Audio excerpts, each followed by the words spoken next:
Hello, everyone. How are we doing today? Hey, Mary Beth. Happy 4th to you as well. And if y'all would, let me know that you can hear the audio so that we can go ahead and get started. Got a few cool things going on today. So I hope everyone's doing well. So we're just going to kind of get some things together here for a few moments. And then we're going to go ahead and get started. Just want to make sure the audio is good. Let me just check through all of these, make sure.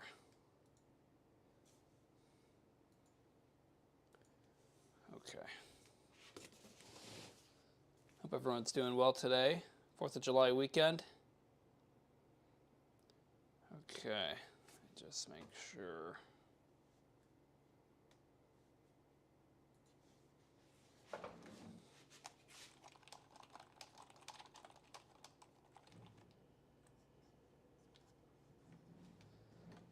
Alrighty. So with that, we are going to go ahead and get started here.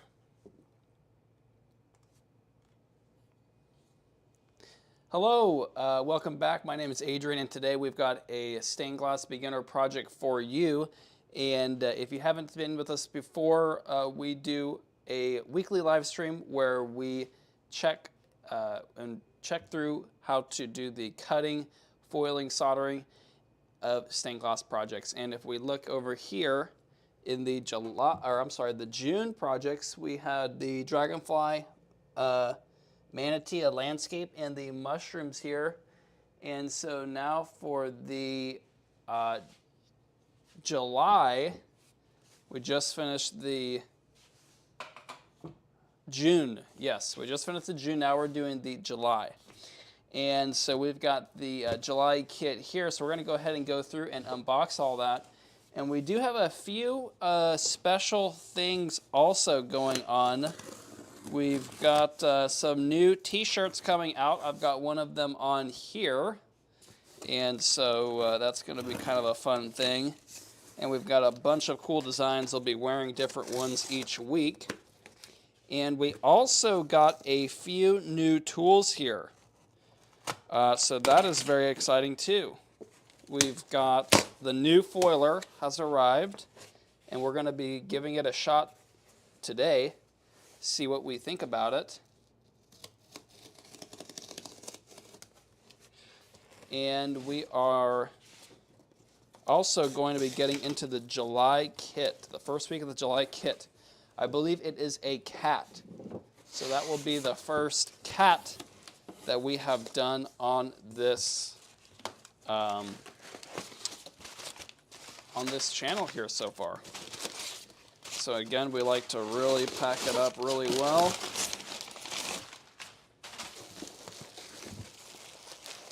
All right, get this out of the way.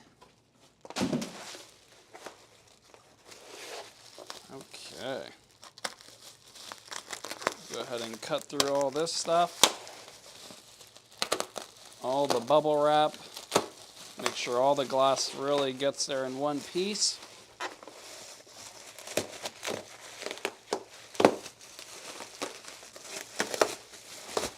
All right. There we have it.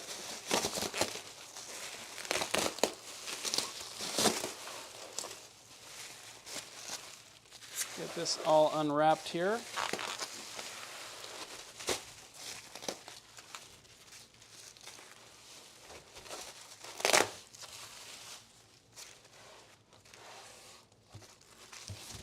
And now we've got the glass package area. Go ahead and cut through all this stuff.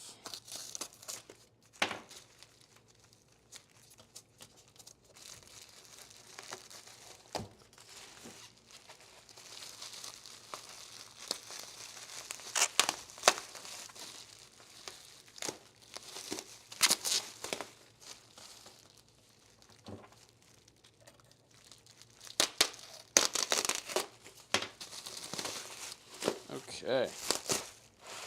And as we know, we are trying to do a different set of 4 glasses each month. So I believe this is following that. There are only so many white and black glasses that you can get, so that is one pretty major constraint. But as far as all the blues and greens and stuff like that, we got tons of options, so we definitely are not doing any repeats of those.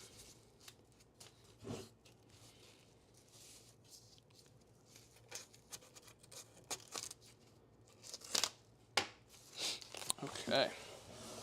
So for this month's 4 projects, we've got a white and tan streaky glass. We've got a white glass. And this one is a smooth variation. We've got a black glass. Let's see if this one has a texture or if it's a smooth. This one is a water texture. You can kind of see that in the reflection there. And we've got a blue, kind of a streaky blue greenish glass. So these are our 4 glasses for the month of July's projects. So we can get all that tossed to the side. And we've got our glass patterns here. So let's go through these.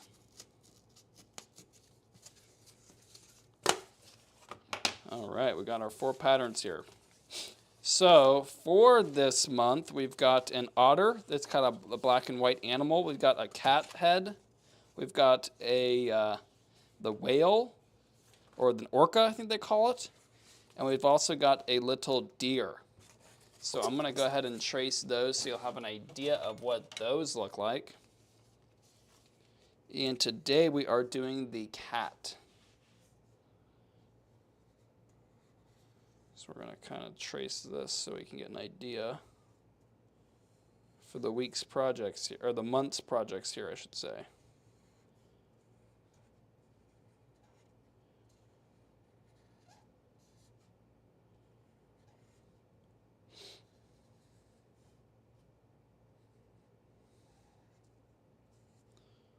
And this deer is going to be a little bit of a more complex one, but it'll be good to give it a shot here. So this one is the deer. And here we have the orca. So this is going to be a fun one.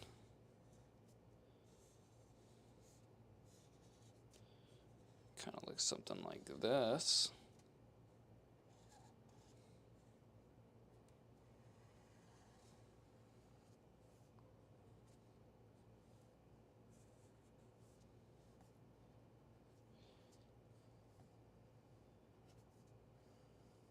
So this one's got a lot of those kind of spots and stuff like that. It's got the big fin in the back. I guess that's what it's called.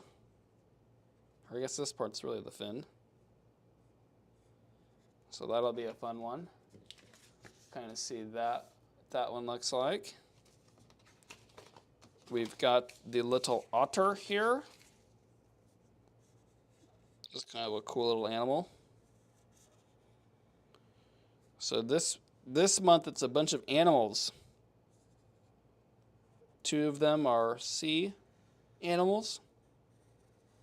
And we've got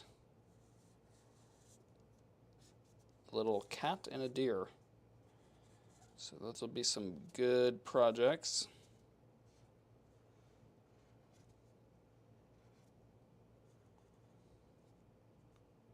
Got the little eyeball, little nose. So these are going to be some pretty fun projects. So those are for the later next 3 weeks. And for this week, we are doing the cat head.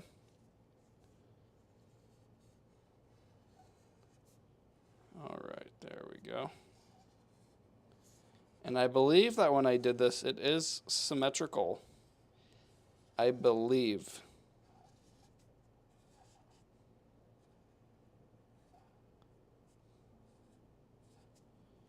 There we go. Get this all traced out. All right.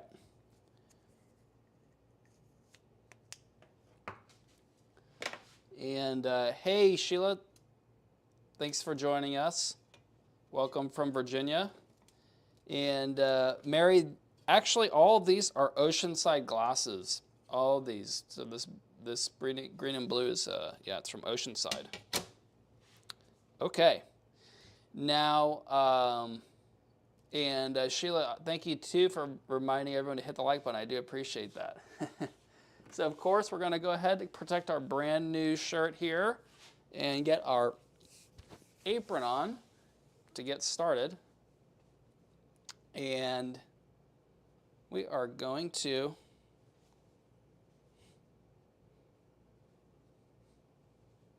begin with our little piece here.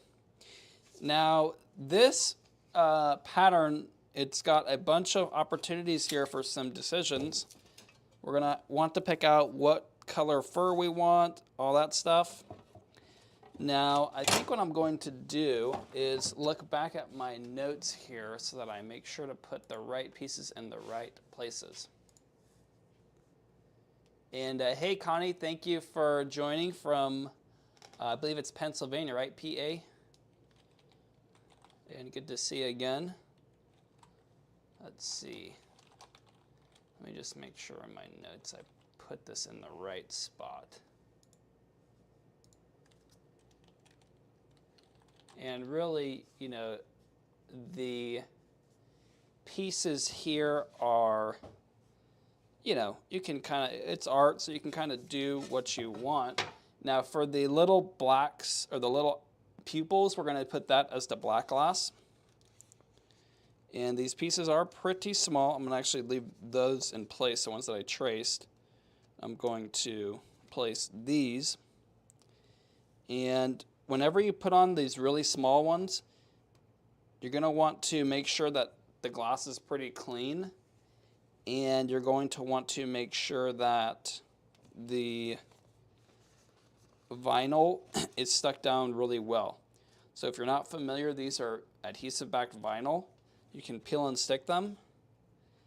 And that's what we're going to use as our cutting templates. Okay.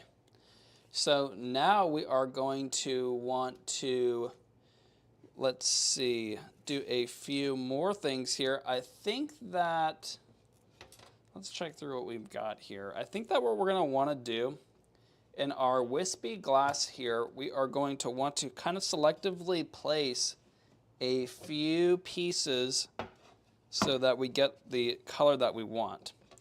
Now, if you look closely, there's a lot of these kind of tans in here. We're going to use that for the little nose of the cat here. So it's got this little nose piece. And I'm going to want to make sure to pick a tan spot, you know, kind of almost more of an orangey spot. So it is going to be important that we look out for that. And another thing is that you can see that this glass is different on both sides. You know, it's a little bit lighter, kind of milkier on this side, and it's a little bit, the tans are coming through a little bit more. This glass is smooth on both sides, so we can pretty much cut on it, both sides. So we're going to use that to our advantage here. Now for this little nose piece, I've got this little cluster of sort of this orangish kind of glass. You know, it's more orangey. So I'm going to use that for more of the nose. So I'm going to put that right there. And again, I want to kind of wipe off any sort of little oil residue that might be on this glass. There we go. Okay.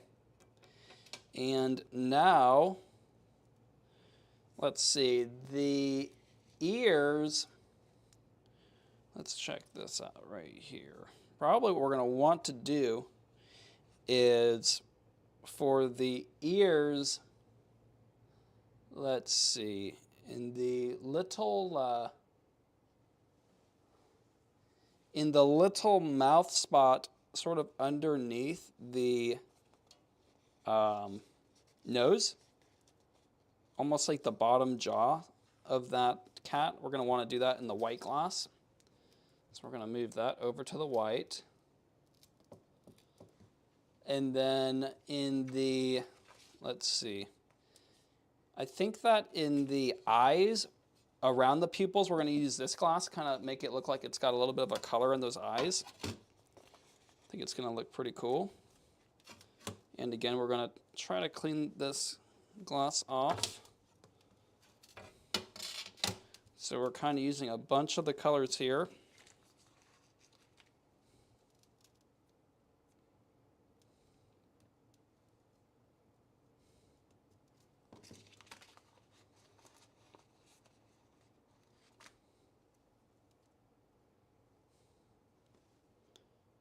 We're just going to place all that down.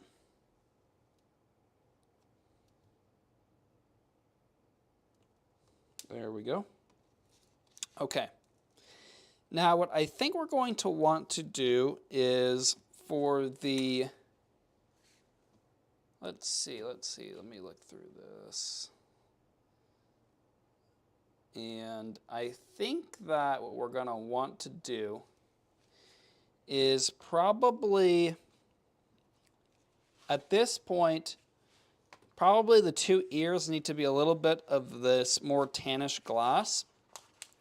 And what I think I'm going to do is sort of, I still have this tannish area over here. I'm going to put them down in this area also.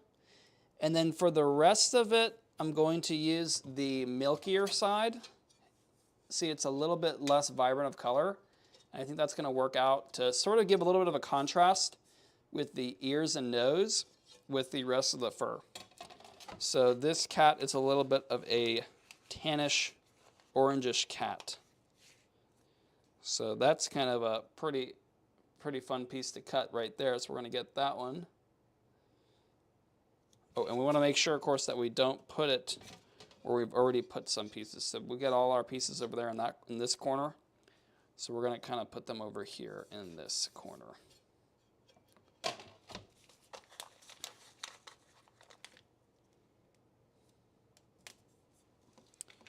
All right. So we've got all those decisions made. And now we can begin actually cutting our glass here.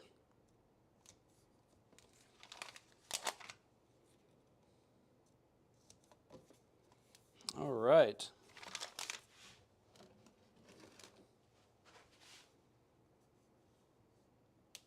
And hey, Jet Set J, thank you for joining us. Welcome from Seattle.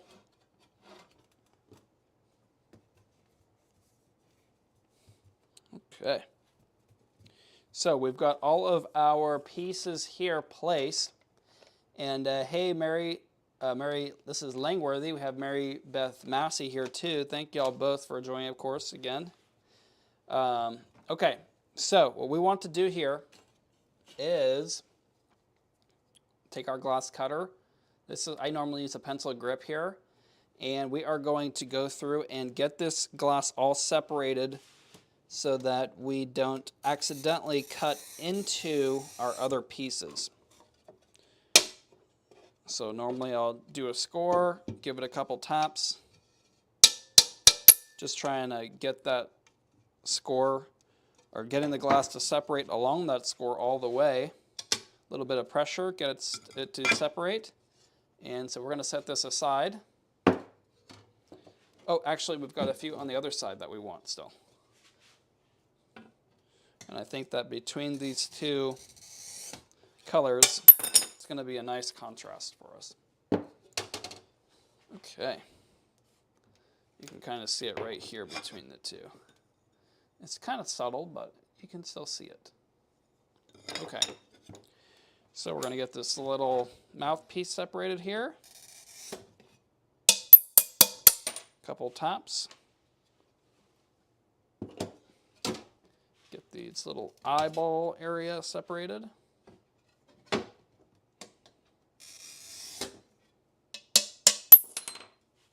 Little color in the eyes. Hey, Ella, thanks for joining. Happy Independence Day to you as well.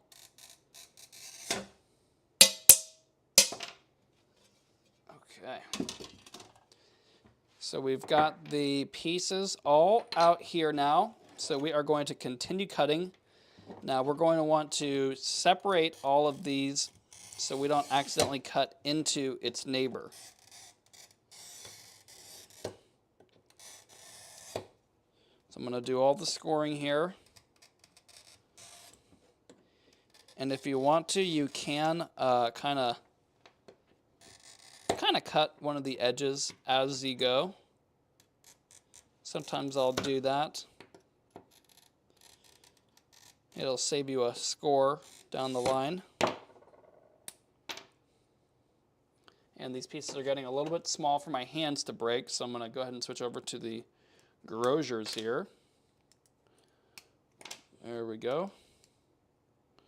And if they get too small with one hand and one Groser, I'll get the other Grosers too. And we will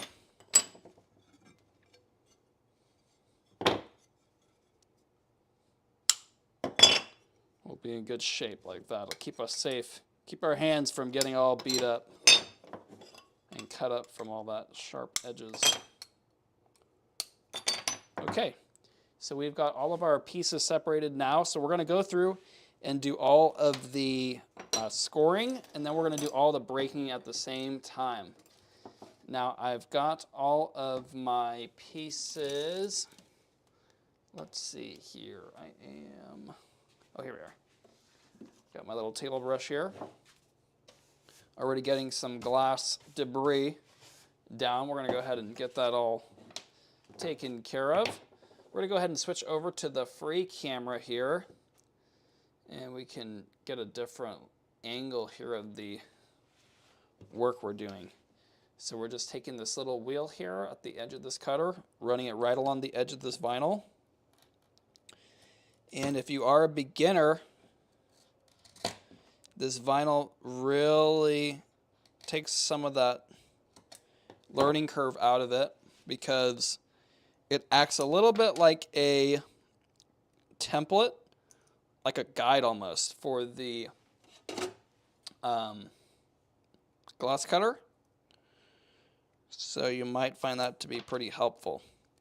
And whatever we don't cut perfectly here on the template, we can just go back and grind it down and we will be in really good shape.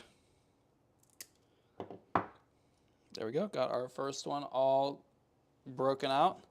So I'm actually, before I break them on the next round, I'm going to make sure to score everything. So it'll kind of reduce the amount of sweeping off we have to do.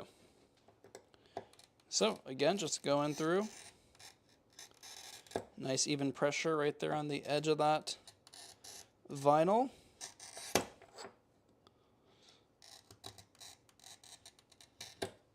There we go. So we're just taking that.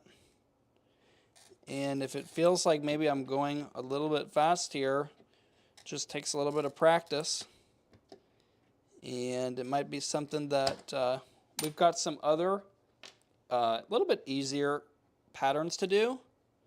Might be a little bit better for beginners, more straight line, stuff like that. Whenever you are cutting for the first time, you're going to want to master cutting straight lines first. At least be a little more comfortable, and then you can kind of gradually get into the curved lines. And when I say, curved lines, I mean, you can definitely practice cutting them. It's just a little bit harder than a straight line if you're trying to get a really specific shape. And Mary Beth mentioned that the vinyl has been a game changer for her. So I appreciate that. Appreciate that input there. And also, right now in the middle of filming a video, it's actually with my wife, Maria. And she is a complete beginner too. And yesterday we made her first piece. And so she was kind of using the vinyl too. And she did a really good job. So really, I know that that is working out really good for people too. So whenever you have a curve like this, you'll notice I'm not trying to cut it just in one fell swoop. This one, it was 3 different scores. So I did the first one, let's see. The first one, I think I did something kind of like this, along like that. And the second one, I did kind of like this. And then the third one, I started it right there and I ended it like that. So I did 3 kind of runs there. Okay. And we've got a few more pieces to score. Some of these shapes are pretty funky. We're going to have to kind of do some little techniques here to make it a little bit more manageable.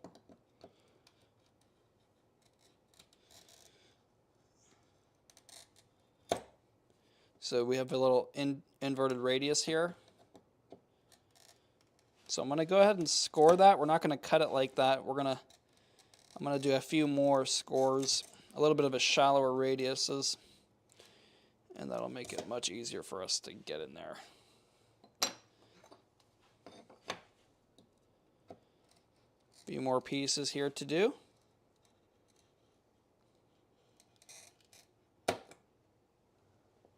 And Ella said, "Way to go, Mrs. Stanglass." That's funny.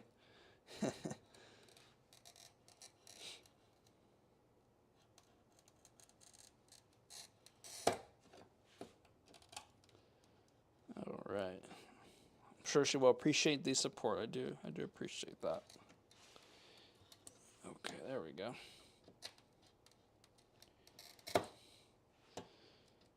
So this is kind of that mirror image piece. There we go, we got that.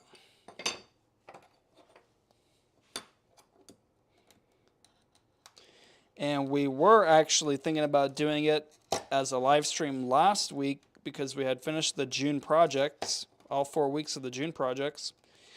But it was a little bit too much to try to do all that live. And I'm glad we decided not to do that. That would have been a little bit too much, I think.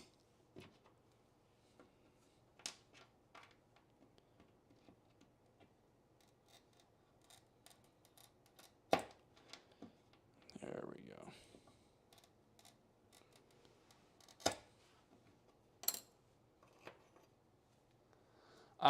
Ella mentioned that I should show what she made. I will be. We will be posting that video soon. And I don't have, it's a pretty simple design. It's all straight cut, it's kind of a bunch of diamonds. And it's just perfect for a beginner. And it's actually going to be a part of our beginner kit. So that is a, you know, that will be a helpful tool since I've got the full video instructing how to create the beginner kits. So we're coming out with a new beginner kit that's going to include some glass and tools and everything and a couple of really simple patterns. And so along with that, we'll include those links to those videos. And I think that'll be really helpful, you know, not only seeing a beginner do it, but she asks questions that I normally wouldn't think of that might be useful information. And so I think that might be pretty helpful for a beginner to sort of see a beginner get instructed, and of course they can join the Stanglass Mastery community and get even further instruction. Okay, so we've got all of our pieces here scored. We're going to now go through and break them all apart along that score line. So this makes a pretty big mess. What I think I'm going to do is scoot all the pieces to the side and make a big mess right here. And a couple other things we've got going on this episode. Of course, we have the new shirts. We've got the new July kit that we are working on. Oh, right here we're going to want to probably, it's kind of a shallow radius, but I'm going to go ahead and score that to give us a little bit more leverage in there. Just make it a little bit safer for us. See that? Now it's a lot less meat to try to remove. Oh, another thing we do have is the new foiler in stock for today. So we're going to be giving that a try. We actually tried it yesterday when we were filming that video, and it worked really well. So I'm pretty excited to be giving that a try and offering that new product here very soon.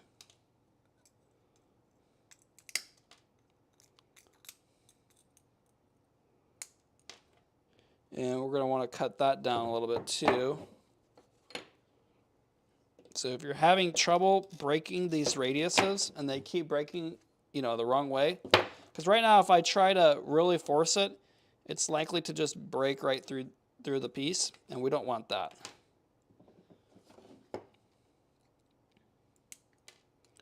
So this way it'll make it a little bit easier for that glass to come out. Just like that. Okay. Got our second piece done.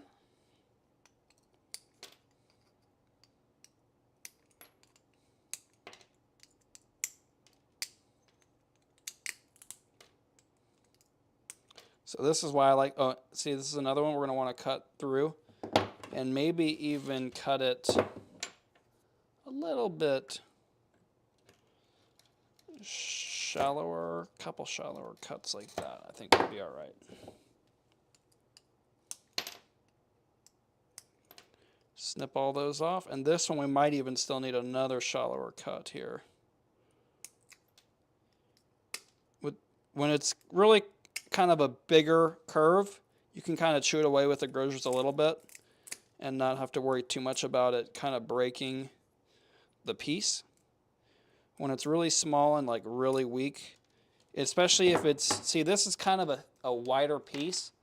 If this piece, you know, if none of this area was here and it was just like this, you couldn't do that. It'll just snap right through. It'll be really weak. So these kind of interior radiuses are really the trickiest part when it comes to cutting glass sometimes. So this is that mirror image of that piece. So we'll have kind of the same thing to deal with here.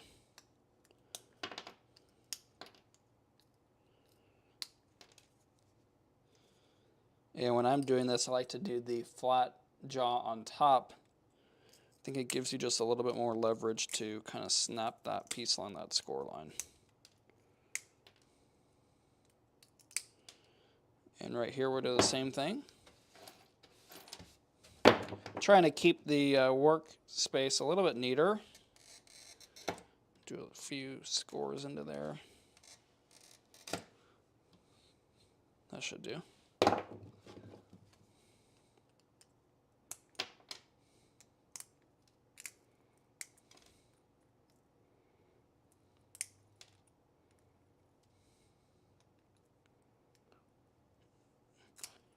Right here. Just getting a little bit, not too much to hold on to with my left hand. I think I can get it. Oops, looks like we broke off a little corner there. We're probably going to go ahead and recut this one. We got plenty of extra glass right here to do that. So that's kind of the, see, we cut that little corner off. So you want to avoid that. So we'll probably take it a little bit slower on this next round. Fortunately, we've got plenty of glass right here to use. And I think I might even bring our little trash can over here and get this all swept out of here. Into the trash can this time. Okay. So I'm going to go ahead and probably separate this piece. There we go. And then we can go through and score this one all the way down. And since I already know I'm going to want to do a bunch of scores right here, I'm going to go ahead and do that. And another thing I'm going to do differently this time is I'm going to actually break this one out first. I'll go ahead and score everything else too, but that's the spot we're going to break out first. It's kind of the weakest point of the whole thing. So So we're going to want to remove as much of this as we can.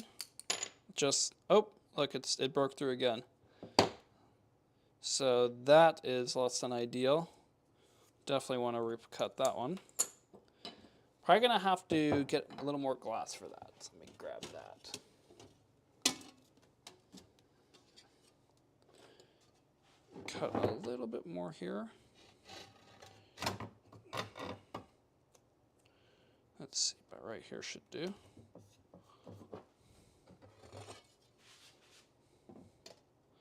So even for me, you know, sometimes the glass is a little bit tricky to break.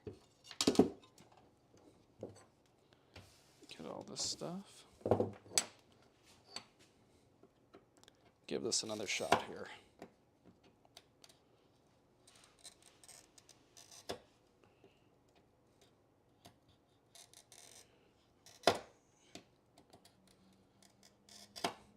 I think we'll do one more in here.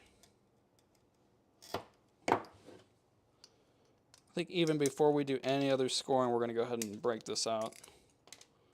So this is what you want to see, how it just breaks out little by little. There we go. So that's what you want to see, just like that.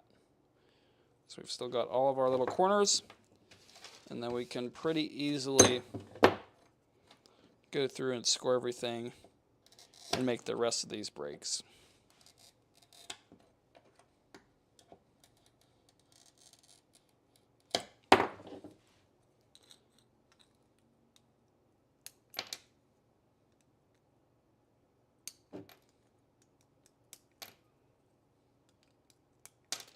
There we go.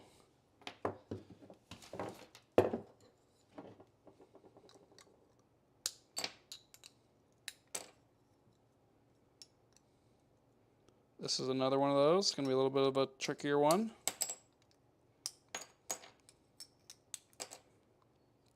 Now, sometimes when it gets to be kind of small like this, I like to use the mini Grosjers because it just is not as wide and it's not going to try to remove as much glass at a time.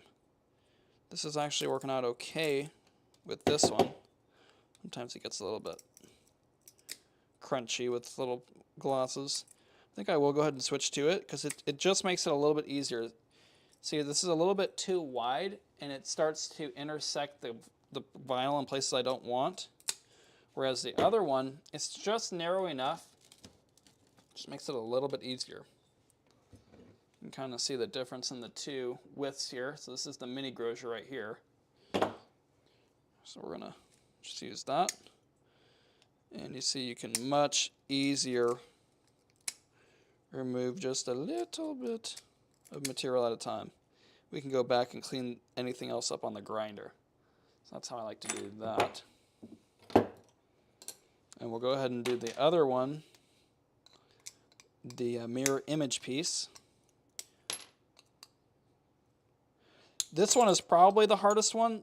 The other piece we had a little more trouble on, but this one is going to be the hardest one, I think. So you're going to want to pay, you know, give it a little bit of time, especially in this little spot right here. And I think that's, I've got one more score in there. And the mini Grosjer really does a good job getting in there. We can clean that up on the grinder. Now, the mini Grosjer has a little bit, you know, the jaw is a little bit narrower, so it doesn't have as much force. You can't really do as much force on it. So that's why I normally will use the wider one.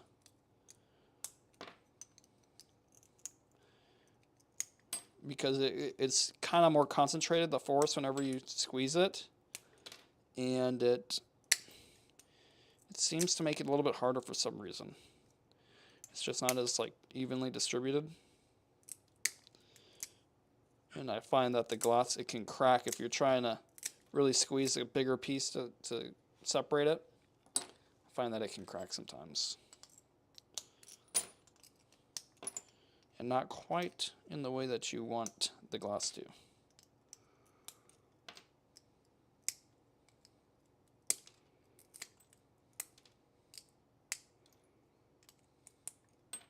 these shapes are really easy to cut when they're radius on the outside radius,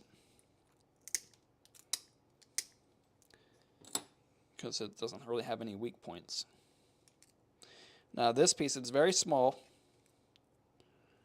so this one, I think I'm for sure going to need to be using this right here, because you can pretty easily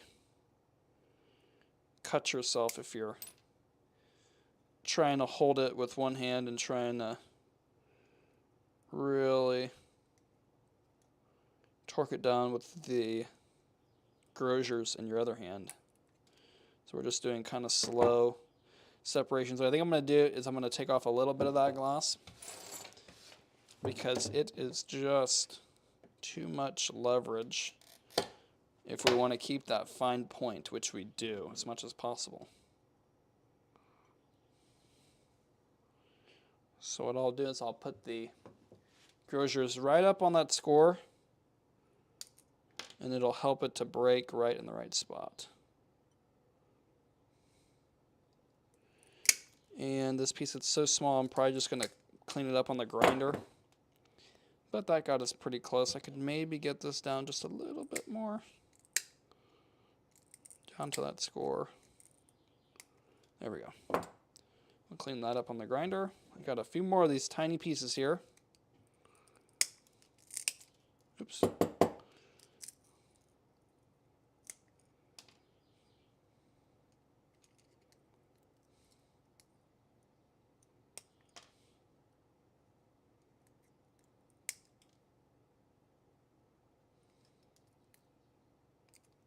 And if you need to wear some gloves, by all means. I think I'm going to take off a little bit of this glass.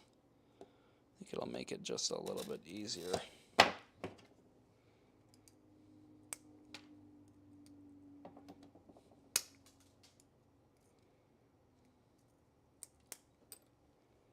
There we go.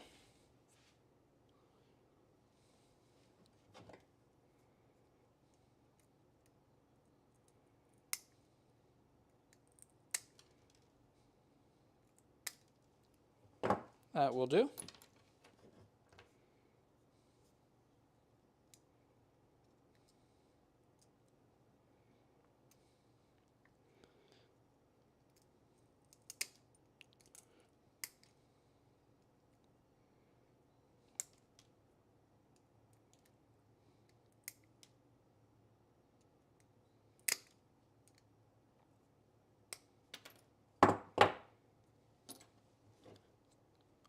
Really got a nice palette for this month. I like all these different colors. I have to use this blue-green a little more often. It's a pretty nice one.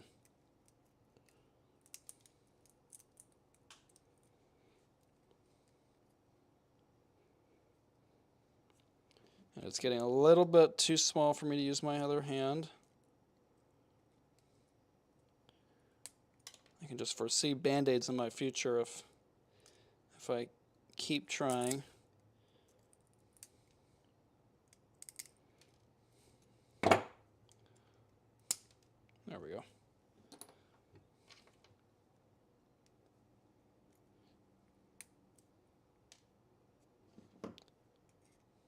Got the little black pupils here. Yeah, cats, they have those their pupils when they're looking at stuff kind of change and stuff. Kind of dilate. Kind of funny.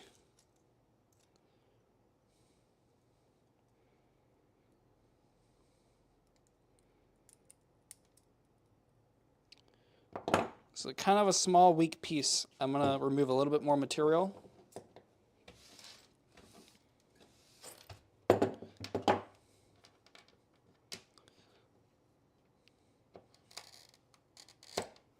And then this will hopefully make it a little bit easier to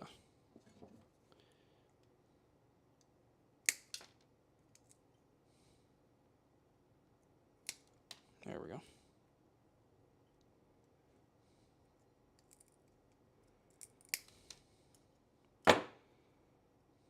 Close enough, we can get that on the grinder.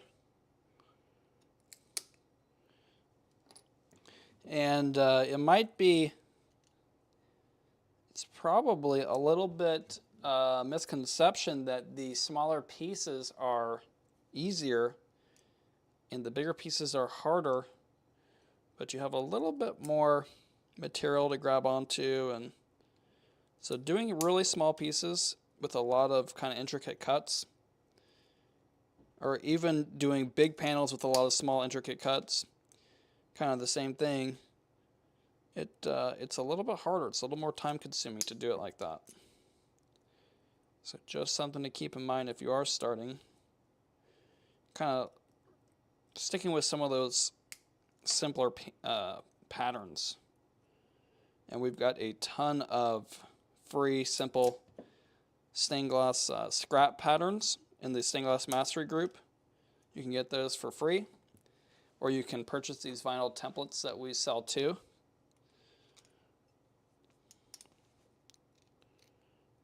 There we go.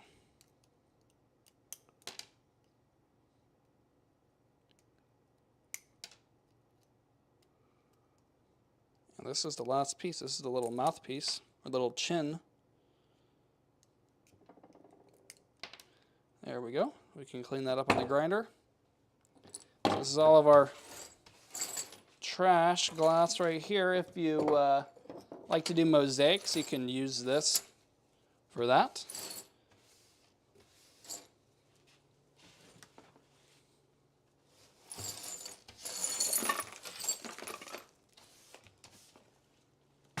All right. So now we are going to get into the grinding here. Now, let's see here. That's the best way to do this. I might get another camera for the grinder. Might be a little bit of a better picture here. So I did end up getting the 1/4-inch bit here. Not necessarily required for this project, I don't think. Nah, there's nothing really that you need that for this project. But, you know, just in case for the future projects. And I like to just really saturate the sponge here. And you can kind of see in the background the new foiler we've got right here. And I think what I'm going to do is actually put up a little cage around this grinder because it's kind of spitting a lot of stuff everywhere. At least up against the foiler, keep that clean as much as possible. So we've got this thing pretty much all ready. I've got this little new tool also to help push in the glass if you don't want to push on the edge with your hands. Kind of keep you from getting cut that way. So pretty simple situation here. Let's see if I can get you a good angle. You just take the glass and we're just removing any excess glass down to the white vinyl. So this is a white glass, you can't really see it easily. Here's a better example. You see all that area around the white? That's what we want to remove. So you just put it down. Now these smaller pieces, the vinyl, it can get unstuck pretty easily, so make sure it's stuck down pretty good. Because if it gets any water in there, it's going to kind of get unstuck. And so you can't, kind of hard to see from your angle, but I'm just slowly, sometimes when the pieces are really small, you kind of have to use your hand.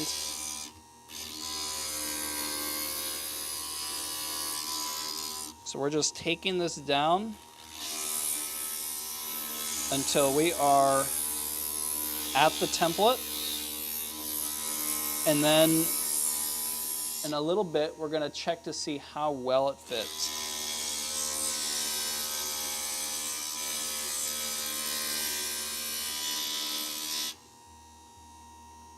So you see we had a lot of color all the way around that last time, and now it's pretty much all gone. So that is what we want. So this is done. I'm going to go ahead and complete this one. So you see how sometimes this radius is too narrow and this big 1-inch bit is too wide, and that's why you need the smaller one. But We don't need it for this project today.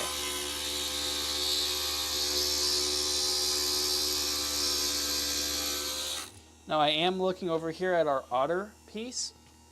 You see this little eyeball right here? Well, for that one, we might need to use the tiny bit, the 1/4" bit, to get that shape grinded out properly in the pieces that surround it, especially this piece on top. So let's see if you can see it. Definitely when we get to that project, you'll see, but let me see if I can get the light just right to where you can see it. Actually, let me look over here on the close camera. You'll have a better idea. Let me turn this off for a second. So right here on this piece, see how the little eyeball cuts into that piece? Well, that's where we're going to need to do some grinding right here. Right here in this piece right here. And right here where the eyeball kind of cuts up into it. That's where we're going to have to do some grinding with the little tiny grinding wheel. So just something to keep in mind for that week. And of course, everything you see here we do sell.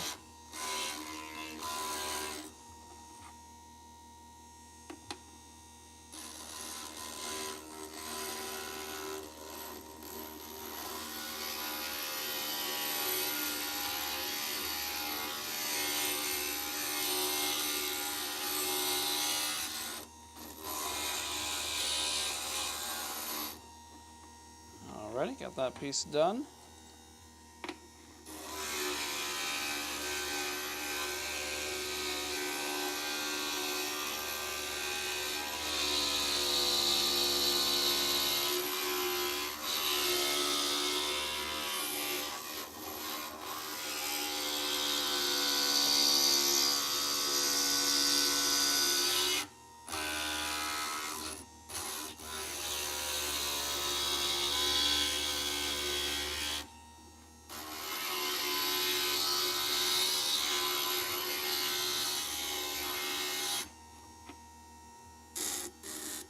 There we go.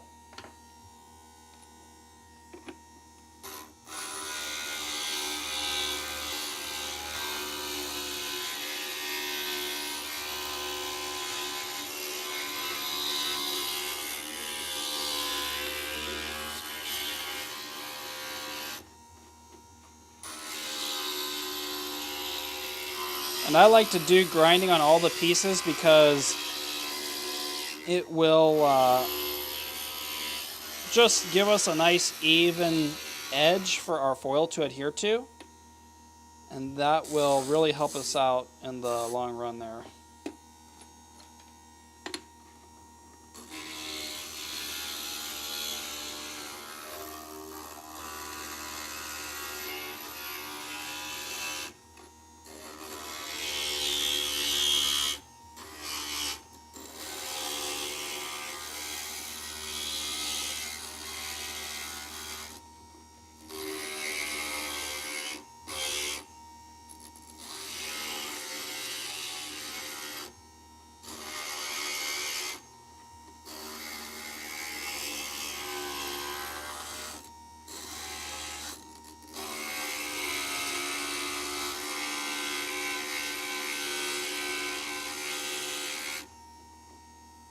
There we go.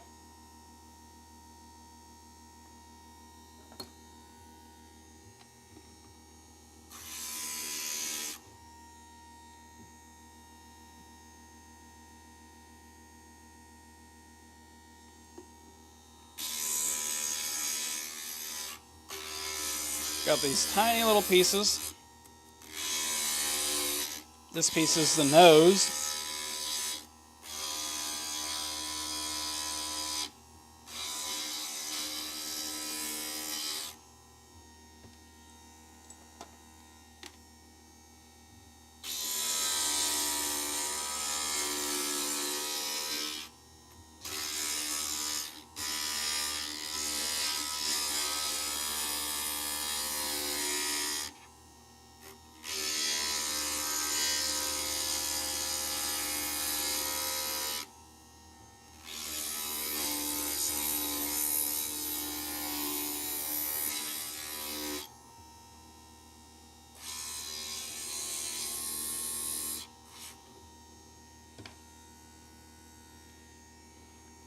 And for the grinding part, the more time you take, the kind of better your pieces will fit. So you kind of want to take your time here, make sure to really, do a good job and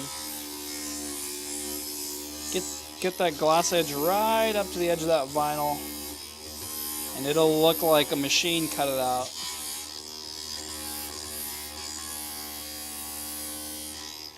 And if it's not perfect, that's okay too.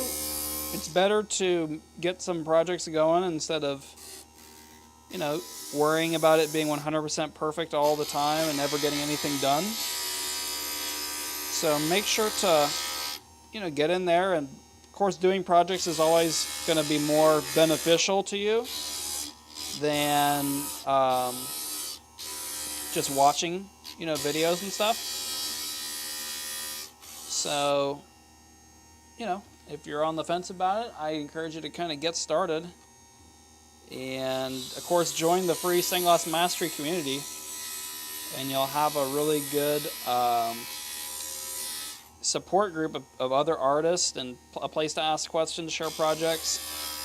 And, of course, we have a lot of resources from tool list videos, all that stuff.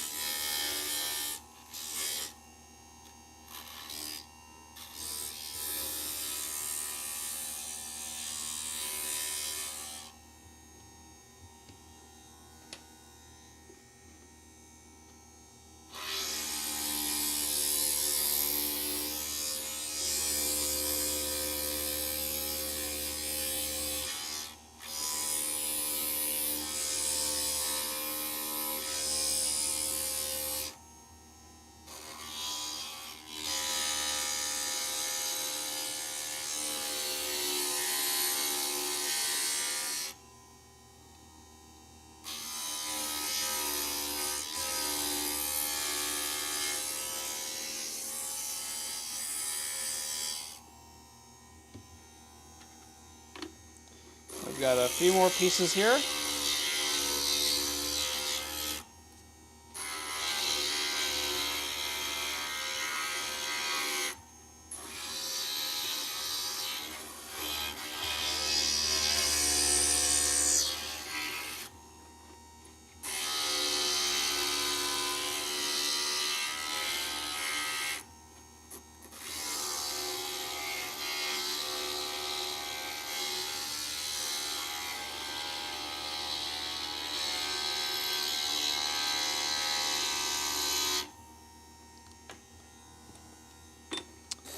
Now this vinyl, it is very resilient.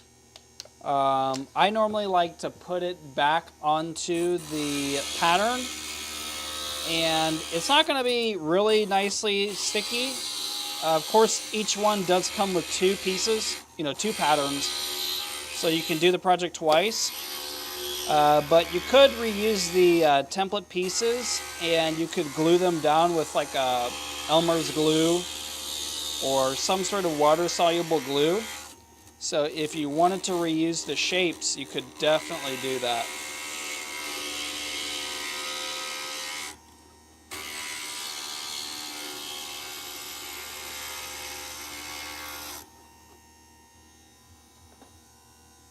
We've got about 3 more pieces here.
right, we got our last piece here.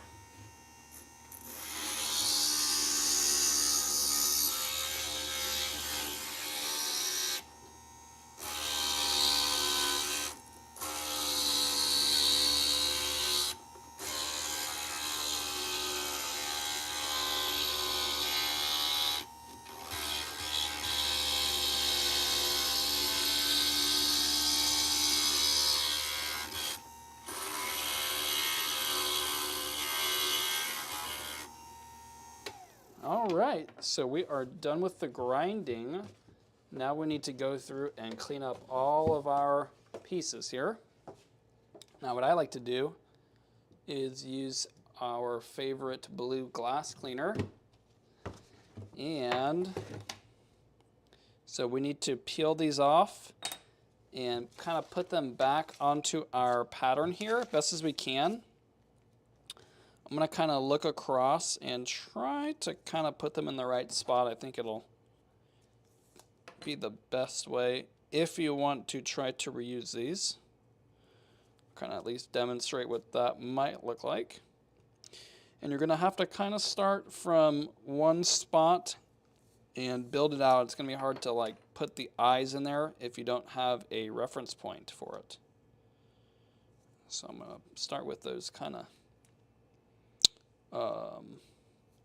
cheek pieces, if you will. And let's see, this is sort of an eyepiece, something like that. Yeah, right there.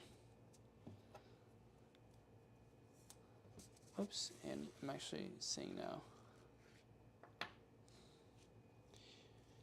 And Ella mentioned she's having a hard time grinding the smaller pieces. It can be tricky. Sometimes what I'll do is instead of kind of pushing it up against on the little table of the grinder, I'll kind of hold it like this, and then I'll kind of push it into the wheel and kind of just knock it down like that if I'm having a hard time. That's normally how I'll try to take care of that.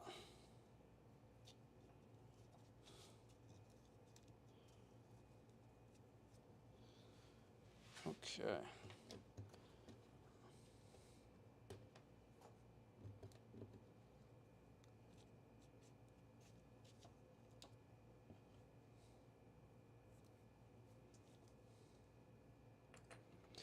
And as you know, the grinding wheel, it's not like a really sharp, like, saw blade or anything. So it really won't hurt you. I mean, if you leave it on there for, you know, maybe like a few minutes or something, it could definitely wear down the skin. It's kind of like a sandpaper. When you touch a sandpaper, it really doesn't hurt. But, you know, if you're to sand it, you know, at a really high speed or something, yeah, it'll start to take some skin off. But it'll take a little bit for that to happen. So it's just something to keep in mind there. Okay, so we've got our pieces here. We need to go ahead and see all this white powder. It's all that glass dust. We're going to want to clean that up. And what I think we're going to want to do today, I've got a microfiber cloth. And I think this is going to work out really nicely for us. So I'm just going to kind of spray it down. And then I'm going to kind of take away all that material. And we'll have a nicely cleaned up piece ready to foil. And the new foiler. So that's pretty exciting. Oops, I left a little piece of vinyl on there. Get that off. So I'll just kind of douse these in that gloss cleaner, and then using the microfiber cloth, we can just remove all that debris. And we'll be ready for some foil.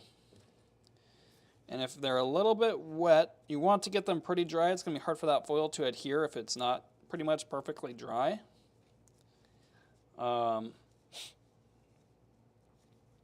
We can always, you know,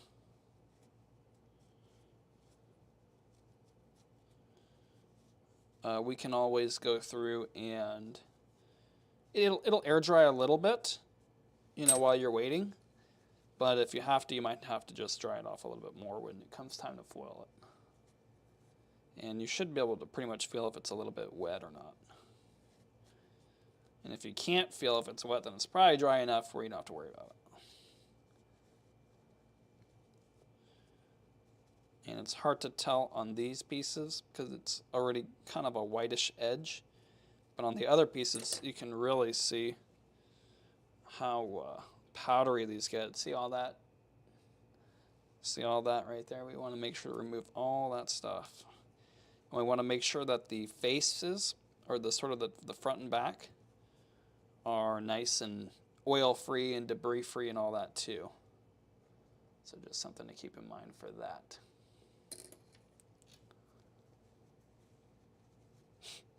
And we're going to see how well the foiler works on these really tiny pieces. I haven't used it on tiny pieces yet. So that's going to be an interesting thing. Pretty excited for it. Used it a little bit yesterday on the beginner stained glass video. And those pieces were pretty big, but it worked out pretty well. So I liked it.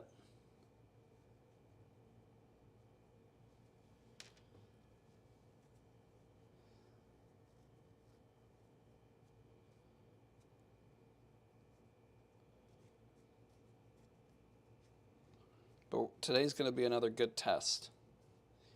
And we're going to have to test it for a little while to make sure it's going to be up to our standards if we're going to be offering it. So we're going to give it a few tests. This will be the second test today.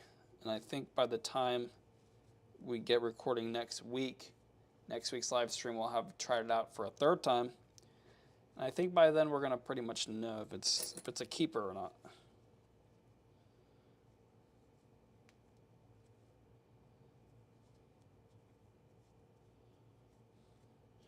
And the microfiber, I think it does a little bit of a better job cleaning up than just a normal rag. Not really sure why. But it really does seem like the other one, sometimes it maybe can spread a lot of debris around. Whereas I'm not sure why, this thing just seems to really pick it up good. Sure, there's some science about it.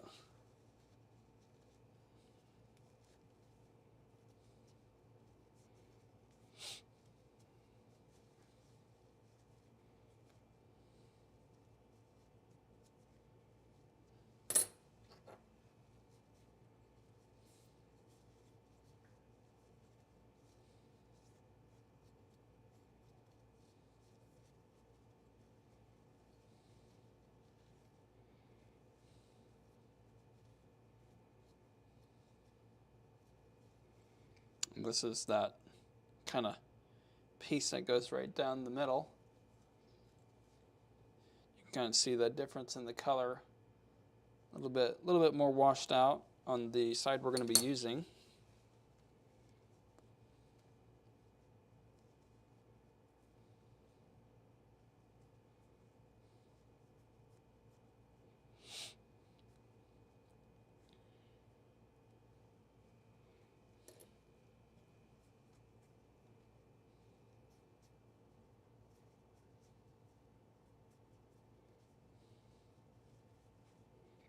And with that, it's our last piece to clean. So now we can reveal the new foiler here. We're going to see what we think about it in real time. So it's pretty easy to load here. It's a pretty nice little solution. It's all, you know, we might be saying goodbye to the 2x4. A little bit sad. Been using that for a really long time. But you know how it is. So it kind of feeds the foil into these little wheels right here. And I do want to grab a little bit of foil out of there and kind of snip it out so we can get some new stuff here. And I'm going to make a full video on this at some point if we decide to keep it around. Which, honestly, I think so far that is our general consensus. So, let's do a quick look at it since we're here. So you can store the different sizes right here that you've got, or you could just put, you know, all of them in there, different finishes, whatever. It does separate the backing right here, and it kind of feeds it into these grooves. And I'm using a 7/32 foil, so you see we've got the little 7/32 right there, but you can do 1/4 or 3/16 on here. And probably the thing that I like the most about this so far is that this adjusts for different glass thicknesses. So if you have it to be a little bit thinner or thicker, it sort of is spring-loaded right there. So you see when I do this lever, you see it opens it a little bit. So in case the glass isn't perfectly, you know, the exact thickness every single time, it's going to work out still. So you just kind of open it up, put the piece of glass in, pull it through. We're just pivoting it right on this little, it's almost like, I don't know what to call that. Not like a bushing, but just that little plastic piece, that clearish plastic piece. And we just kind of push the glass into it as we go around. And probably this part that we started on, I'm going to snip it off a little bit. And what I'll do, and I'm still kind of getting used to it a little bit, but it seems like it works pretty good. Now when we get to the beginning, to the start and stop point, I am going to just kind of pull it out a little bit so that I can overlap it.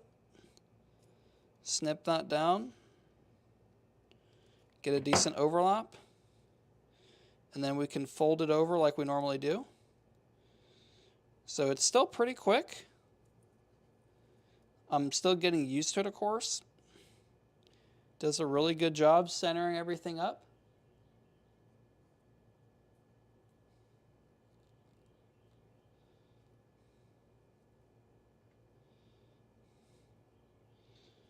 And I'm just so used to the other one. I really loved that other setup. But it was a little bit unrefined. It just took a little bit too much setup for the customer. So pretty good results so far on this first try today. So we're going to give this another shot here.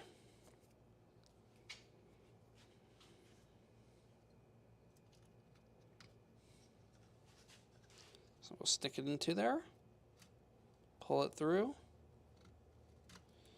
As we're pulling it through, really trying to focus on pushing this glass into that little plastic piece there.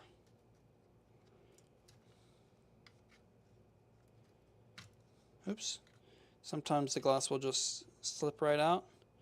And when we get to the start-stop point, we're going to want to pull it out.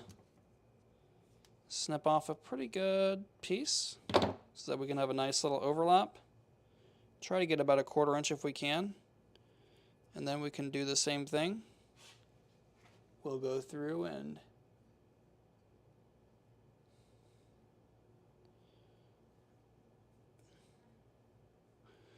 Ella just mentioned she just made the 2x4. Haven't tried it yet. Went camping. Just got back from camping. Yeah, I think, I mean, the price difference is also immense. So this thing, I think it's going to come in over $100, and the little foiler, you know, it's pretty inexpensive, relatively speaking. So definitely there's still a place for the other foiler, especially if you don't want to sort of DIY the little setup.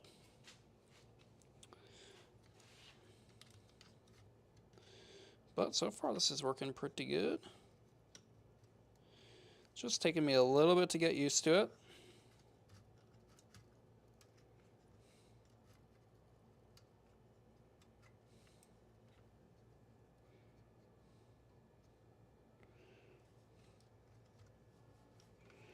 Back to the start stop point, pull it out just a little bit, snip it down, and there you have it. So we'll kind of just fold this piece down, fold all that foil down, set that aside. So working out pretty good so far. And you can see these are all kind of wacky shapes.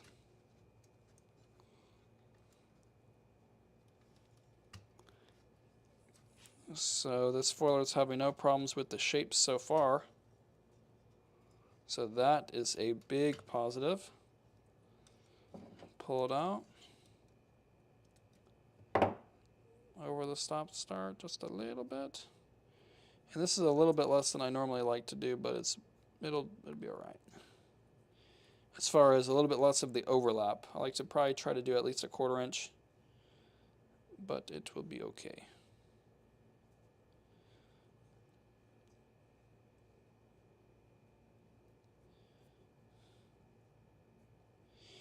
And yeah, it's pretty good, I'm still not fully convinced that it will be replacing our old foiler.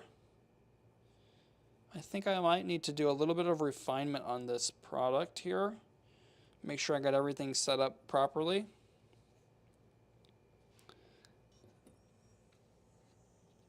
Let's see.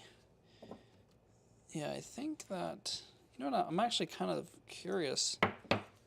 I'm wondering if I actually, let's see here. I think that I might, yeah. This foil, I believe it is a 7/32. I'm actually going to go ahead and give this a shot on the 1/4 inch size because it feels like it's maybe just crimping up a little bit when I'm trying to use it. So I'm going to switch this over to the 1/4 inch. We're going to put this through because I don't know if this foil is 1/4 inch or 7/32. And now I think actually it's going to work a little bit better now that I've got it on the 1/4 inch. We'll see. Let's give this a shot, see what happens.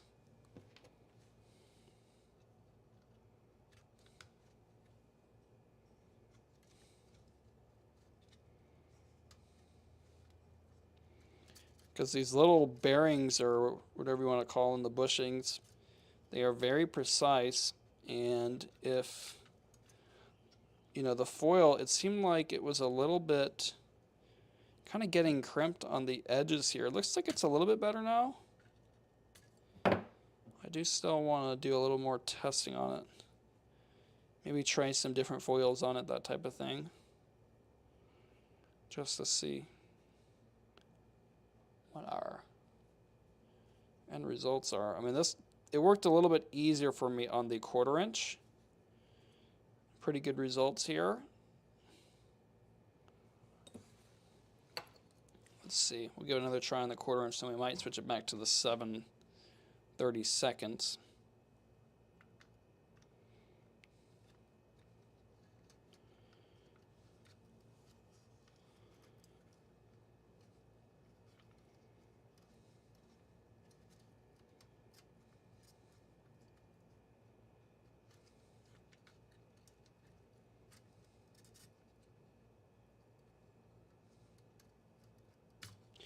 And of course, you don't necessarily even need one of these to do your projects. You can, of course, do it by hand.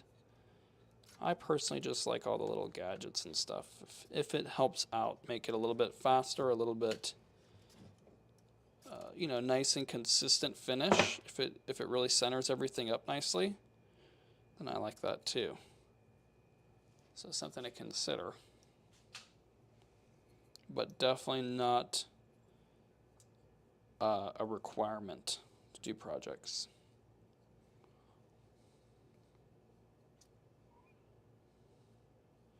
I had just used that other foiler for so many years.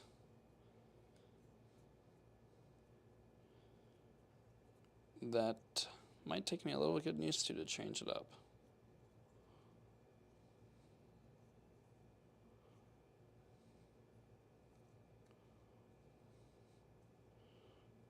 pretty good.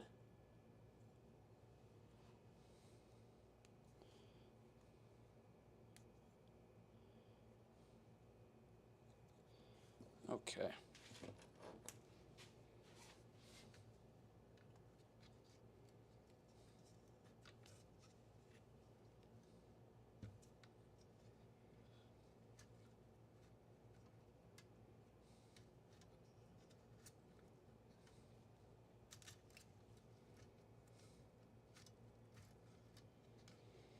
I'm not sure yet. The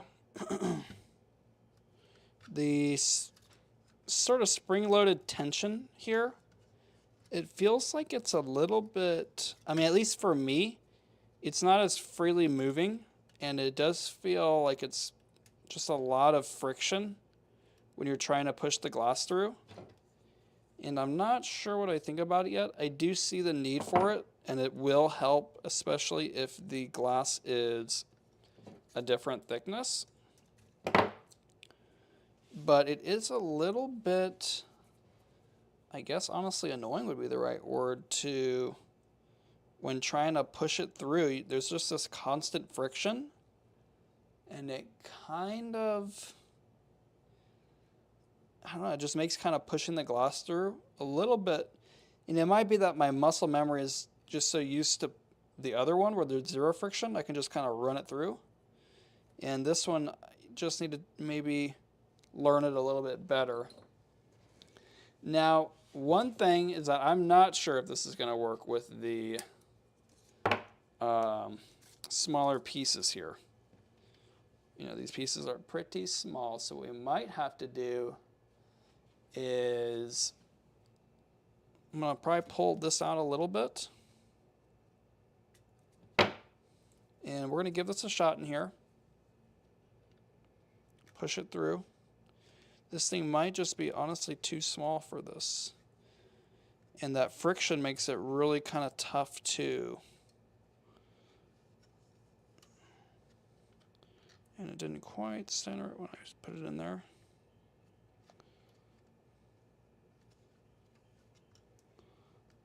Let's pull this out here. Yeah, I think for these smaller pieces, I'll probably need to just hand foil them. But it does work as a good dispenser for that. And yeah, Ella mentioned that she likes those gadgets too. And the water jet, there is that one called Wazer. Yeah, I've seen those too. I think they're $4,000 or $5,000, something like that. They're pretty costly. I know that we've been looking at a few, but that one, it's very small. It's like maybe 1 foot by 2 feet, something like that, 12 by 24, or maybe like 18 by 24, something like that is the full cutting surface. And they might have other ones. I know that the one that I had seen, it was kind of smaller like that. And we were looking at maybe getting one that's like a 4 foot by 8 footer, and they're pretty expensive too, like 50 to 100,000. So they get up there. I mean, it can definitely save a lot of time in terms of labor expense to cut, you know, instead of doing it, you know, paying by hour per person to do a bunch of cutting like that. So it is economical in terms of that. But it is a major investment for sure.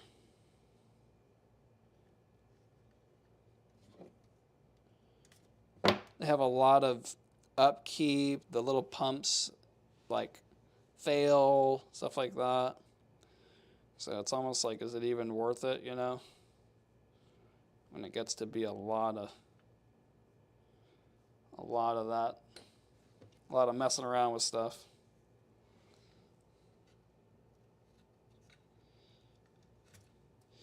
Yeah, I'm not too sure about this thing. It's just got a lot of friction right here, trying to get it through. I'm probably gonna do is pull a decent bit through so I can at least use it as a dispenser. And I think I'm also going to go ahead and switch this thing back to the 7/32. It's a little bit, a little bit tricky here. I think I gotta take this out. Okay, there we go. Got it on that 7/32. Go ahead and put this back through.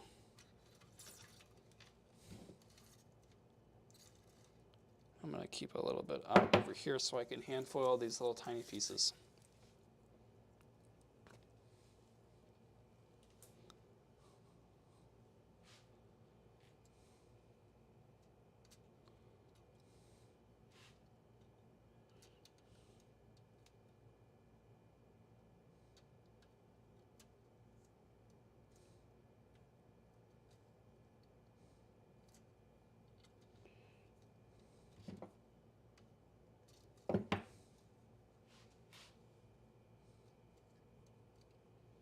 So whenever you're foiling them by hand, you want to really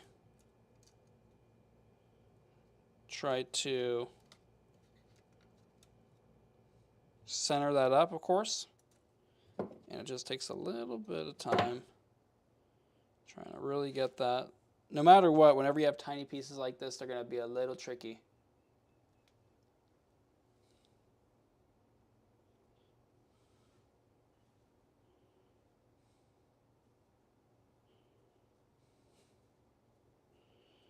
And we've got a little bit of a overlap misalignment. We can fix that with the X-Acto blade.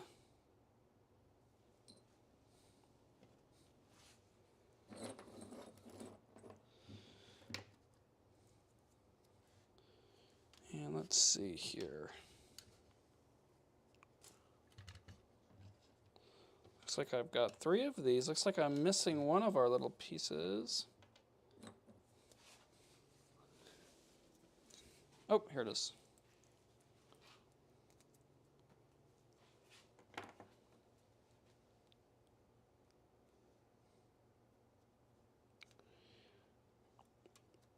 So for me, if you have to kind of go through and foil this by hand, it sort of is going to defeat the purpose.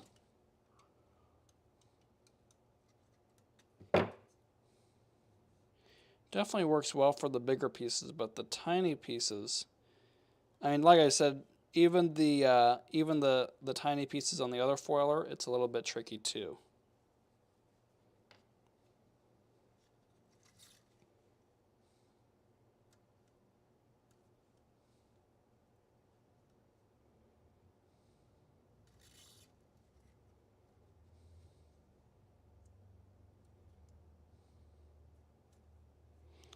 I would say as a dispenser, this works out really well too.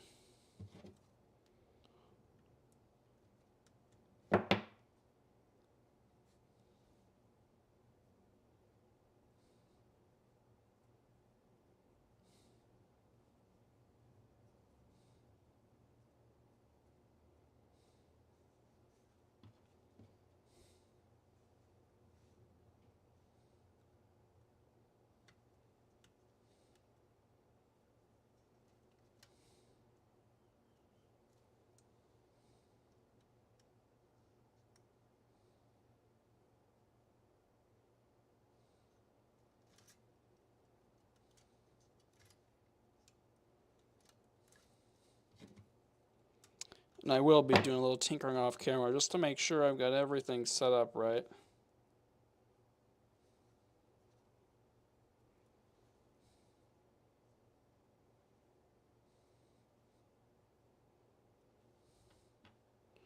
And we've just got these 2 little people pieces left.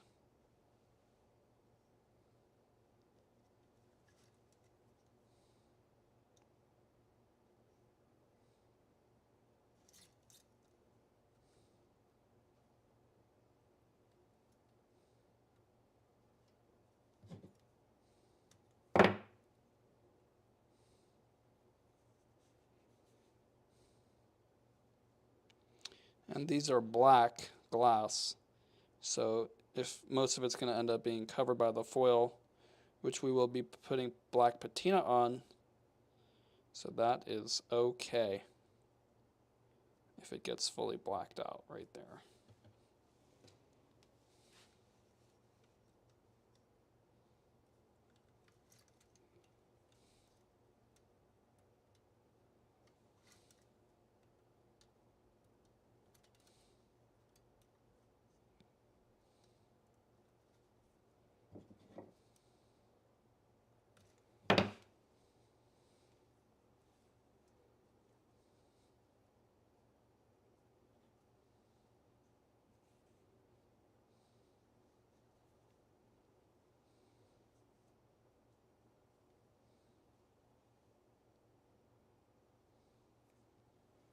All right.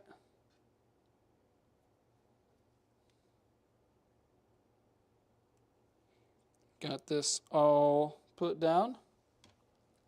Now we need to do some burnishing. Now this little foiler does come with a little fid, which I think will, it's a very nice little fid, so we're going to give it a shot here.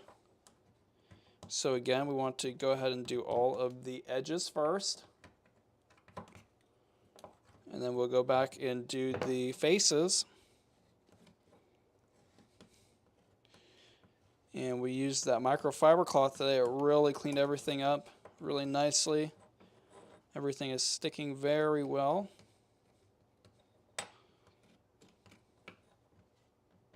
Oops, got a little piece of vinyl there. Oops, and we're a little off. There we go.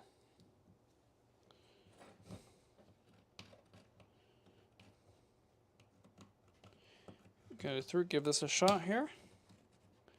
So this is a smooth gloss, so it's working out pretty good for that. And all the glosses that we are working with this month are pretty smooth, not too much texture. So that'll kind of make it a little bit easier for the foiling.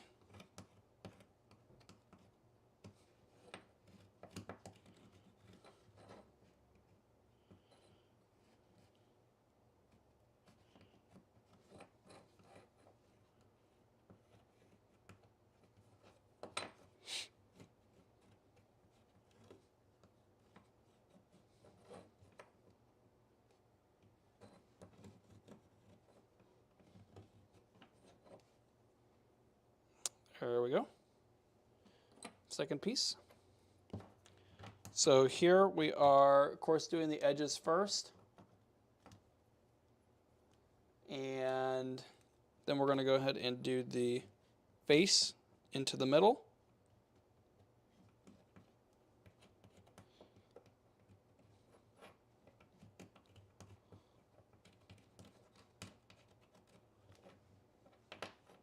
Do that on both sides. And we are pretty much all burnished down.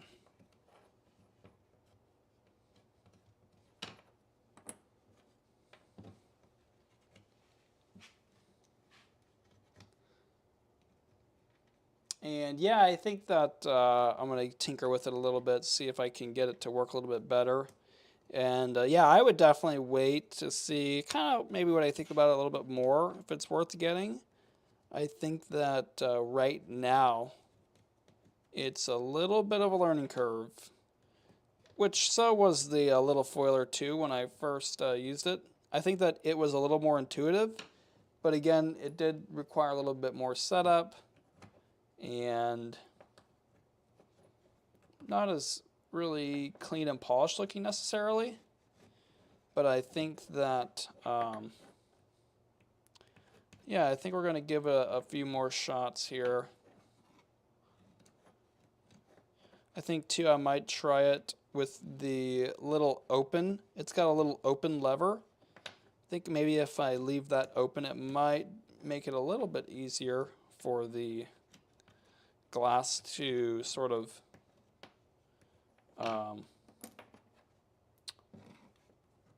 kind of slide through in it.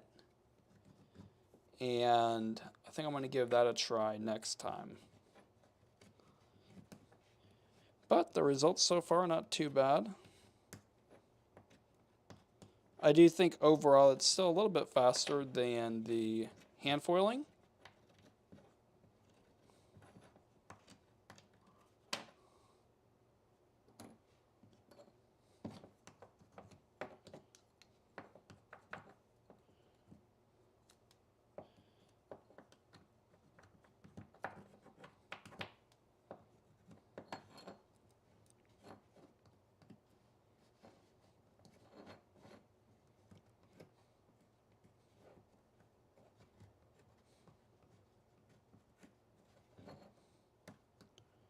And this piece has got a lot of these little curves. So I want to sort of take our time with those. Make sure we get both sides really good.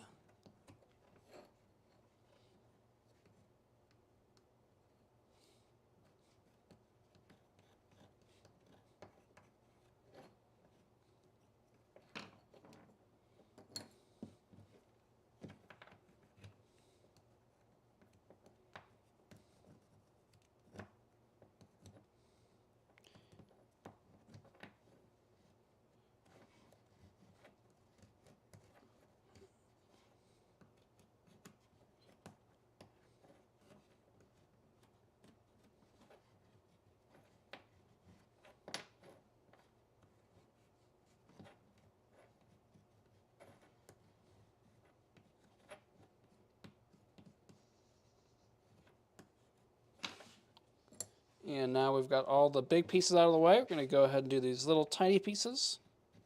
Same thing here.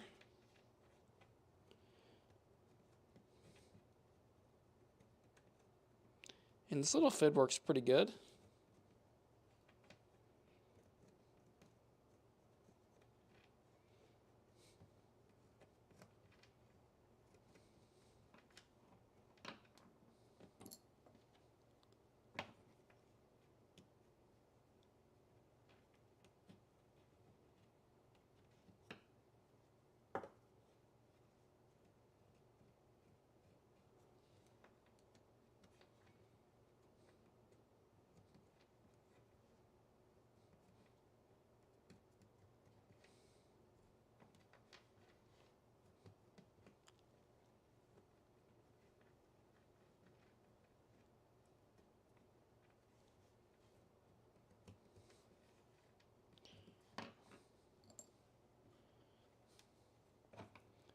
And this little fid works pretty good on these little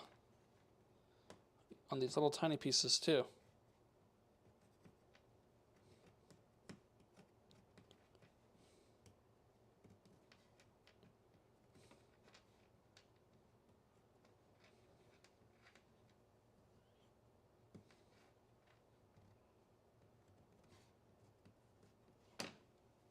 And it has a few of these kind of corners, so it'll be useful for the textures when we do use texture gloss.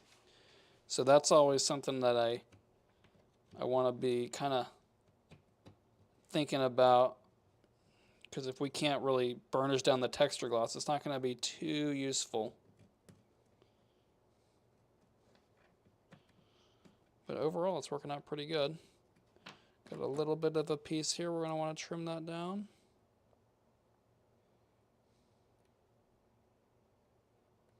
There we go.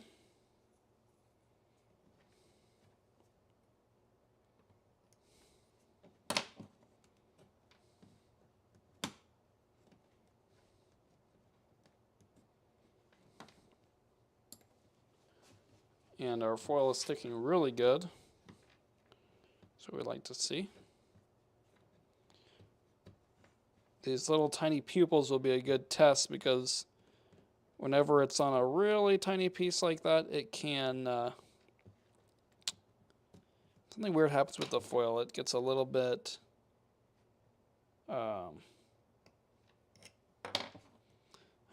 just doesn't have as much surface area to stick to, maybe, because it's such a small piece. It seems to slide around sometimes.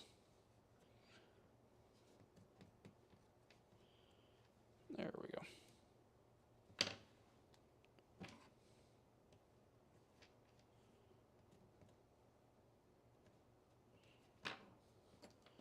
Just got these tiny little people pieces left. And so this fit, it comes with the new foiler. So we're gonna see if we're gonna keep that around or not.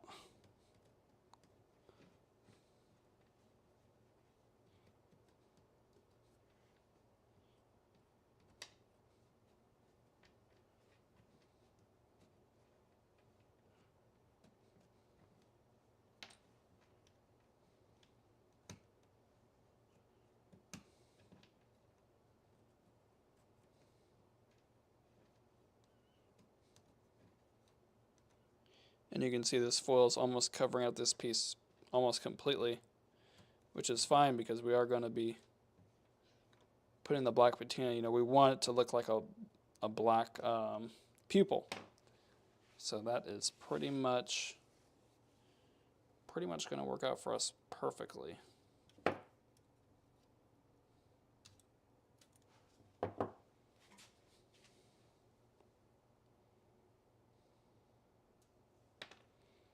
Just putting a little bit more foil on here where it didn't quite center up perfectly. Put that on, burnish it down.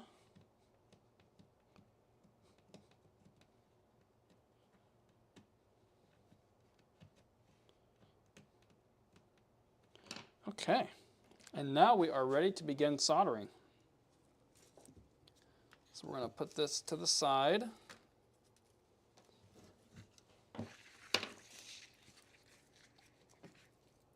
And I think we are going to maybe keep this right here for a second to help us with the alignment of all the pieces. We can see how we did after cutting, grinding, foiling, and we can see how we are looking as far as the fitting of everything. Now we are going to want to use the kind of more washed out side for some areas, and we're using the more colorful side in some areas. And of course we have the little color for the pupils. How did those look? Something like this.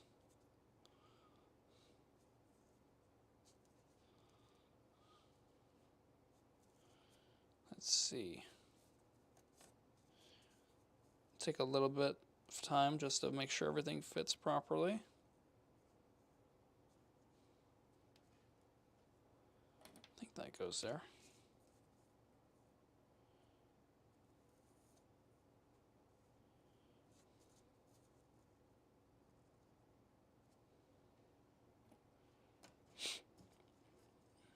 This is a pretty important step here.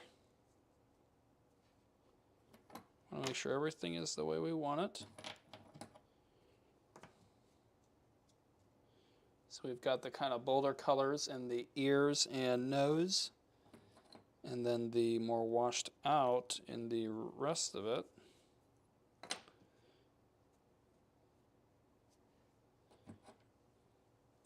And we're going to have to fit in these eyes. It's kind of a tight fit there.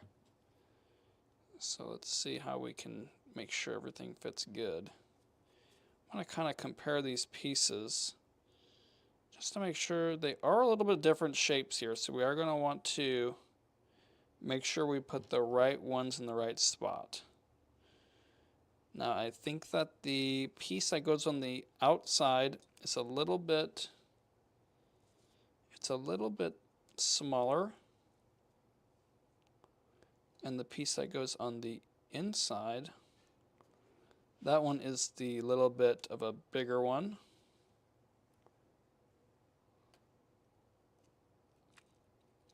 And then we're going to get the black glass for the middle.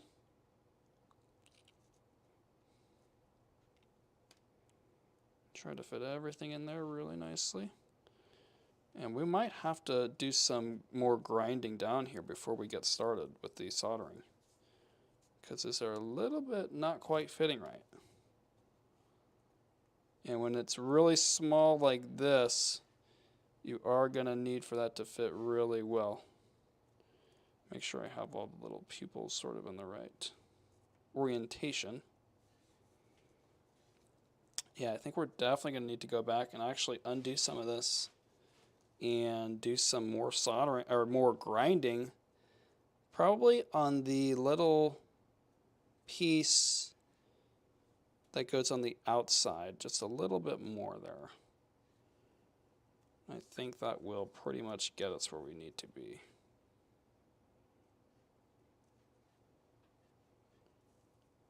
Yeah, because the eyes, they're just a little bit too big as is.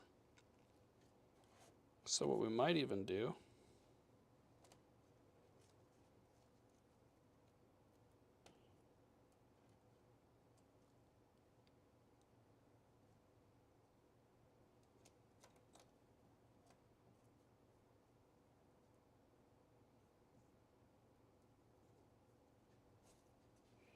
yeah, if we really want it to fit inside of these sort of cheek pieces, so these need to be grinded down quite a bit more. And we'll see how well these things are adhered. Pretty good. Pretty well adhered. And this happens sometimes. So probably what you're going to want to do when you do this is you're going to want to make sure to check your pieces on the pattern, especially in these eye areas, because there's really almost no room for error here. It's got to be a really good fit. So we are going to go ahead and do that on this round. So make sure to check the eyes very closely.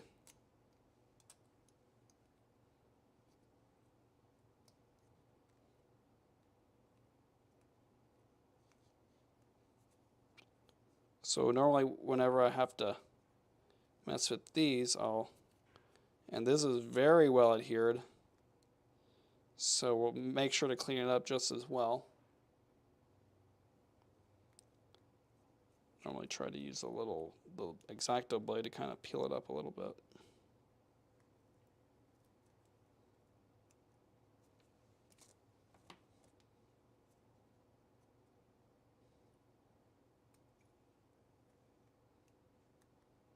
So what we're going to plan to do here is take down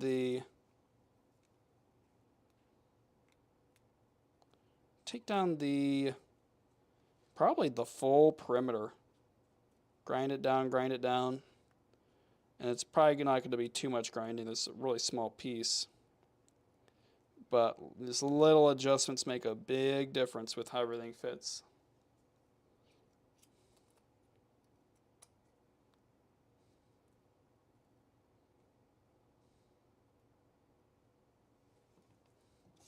Got one more piece to peel up here.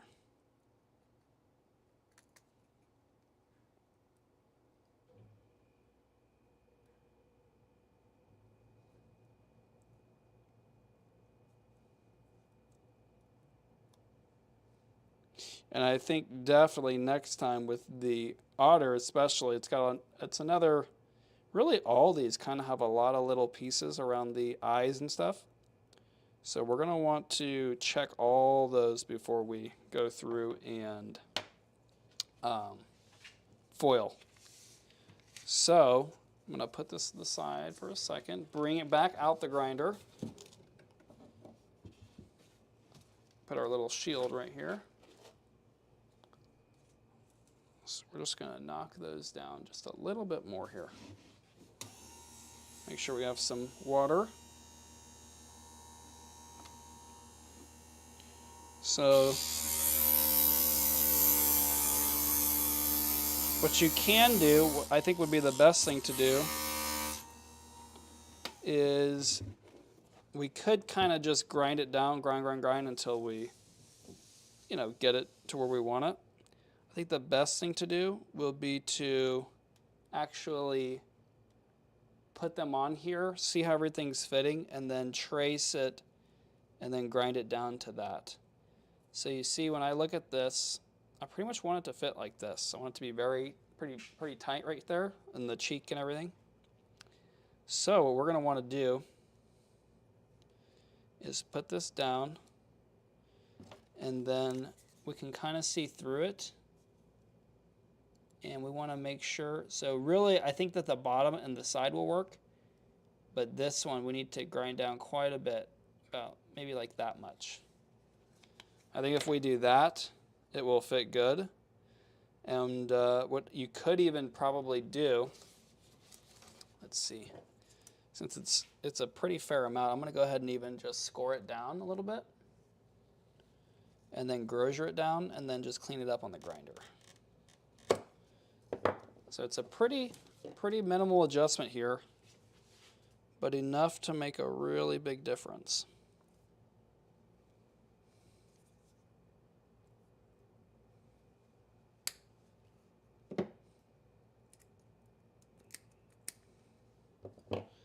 So we kind of snipped off that part. We're going to grind that down, and then we're going to see if it kind of fits in there.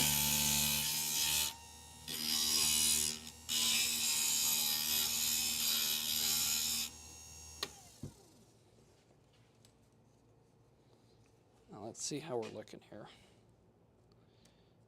So this is quite a bit smaller than it was before. Now that's fitting in there quite well. So now we want to do on the other side something similar. So we'll kind of place it on there.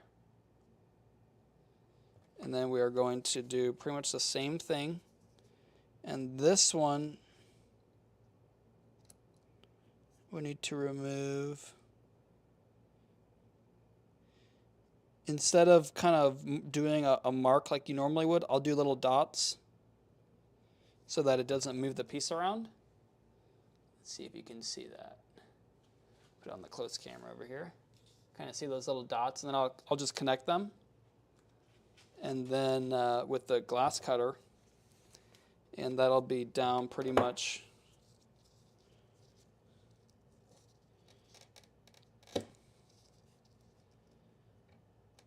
that will effectively work as a good mark for me.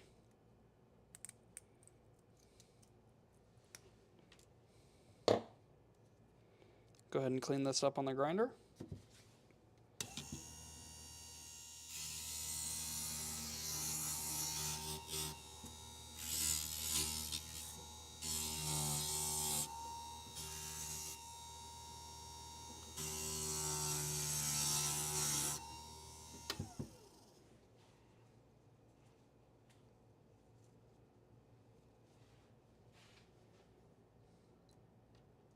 All right, now that is fitting pretty good. So that's how we're going to do the other side too. We're going to fit it in exactly the way we want it.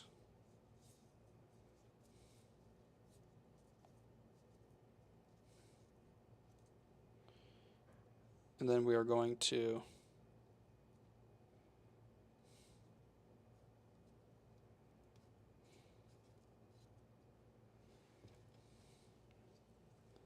make sure the pupil is sort of at the right angle. We'll kind of, oops, got a little bit of foil left on here.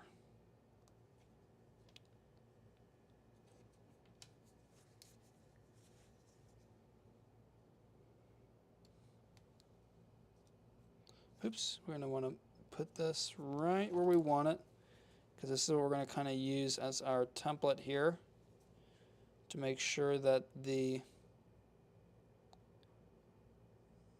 piece is exactly the right size. So that's going to be in the right spot. I'm going to put some little dots on there to mark where the cut needs to be made. And I can barely see it. I'm going to kind of darken it. Okay. Probably going to go ahead and check it just to make sure. That will look good. Go ahead and cut this off.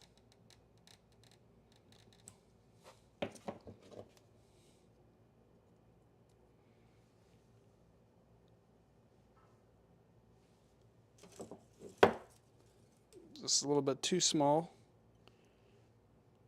to use just one. There we go.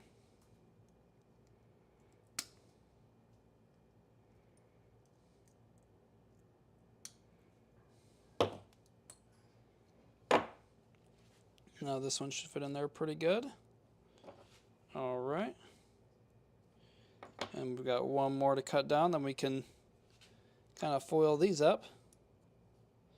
Now this one, it fits pretty good on the two curves. It's just that top part needs to be knocked down just a little bit. Probably something about like that will do.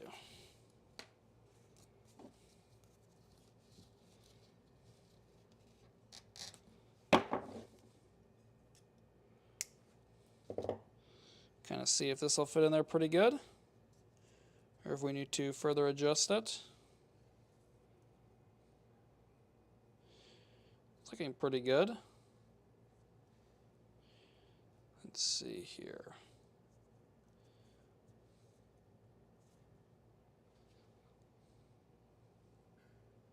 I think I'm going to curve this down just a little bit more on the grinder and we'll be good to go. So I'm going to grind these two down. I think the other two were grinded already. And I think y'all know what that looks like, so I'm going to do it off camera real quick.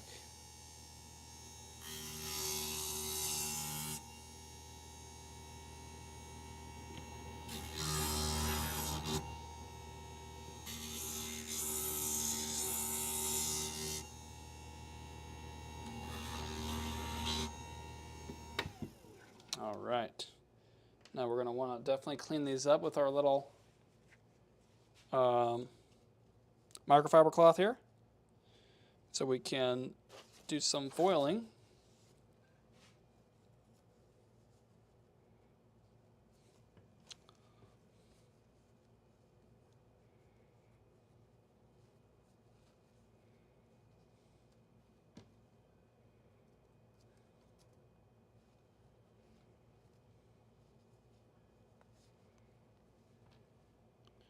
Got our 4 little pieces here ready.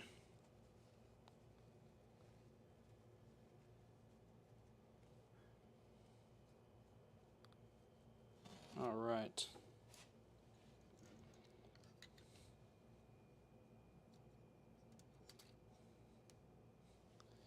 We'll go ahead and give this foiler another shot right here.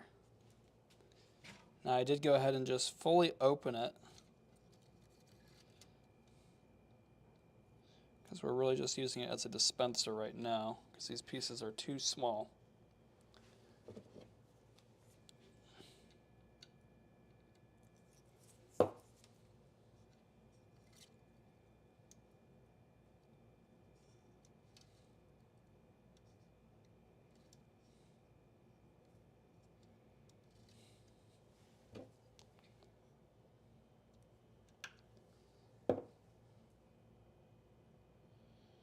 All right, got our first piece foiled.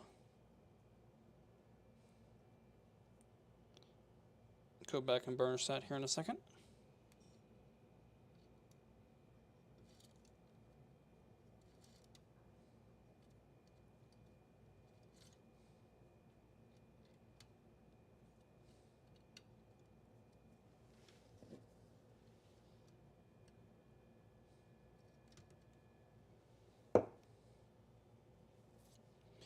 I think for these smaller pieces, I'm going to go ahead and kind of, it's a little bit hard to do with just your fingers to kind of fold all the little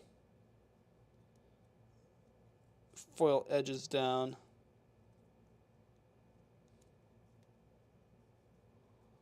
But with a little tool, works out a little bit better, I think.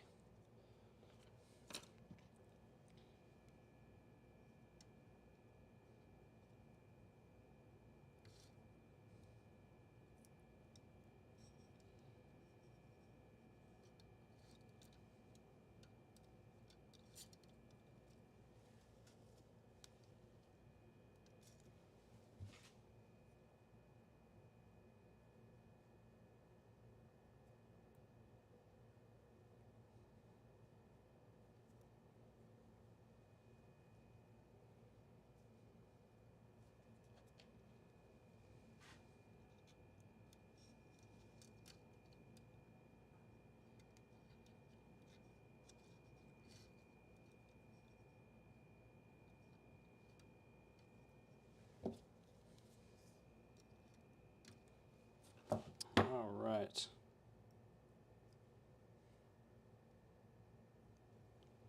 Got our last piece here. Go ahead and fold this all down.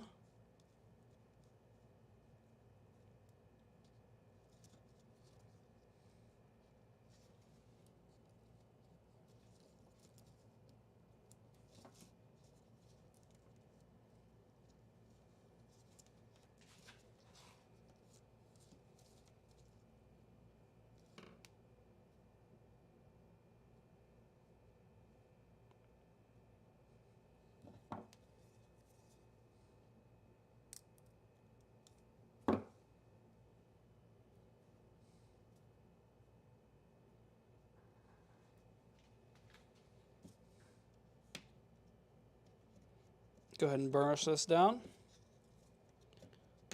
just like the others. We've got a little repair to do right there.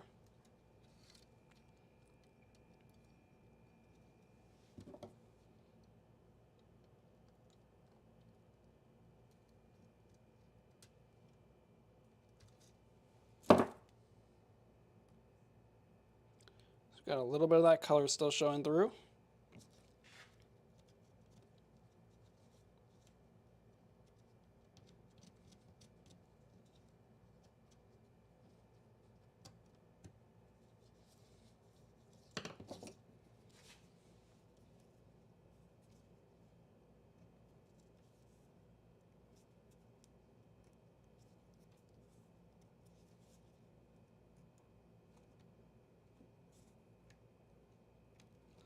There we go. Had a little bit too much overlapping on this side. Just cut it down with the X-Acto blade. Get a nice reveal.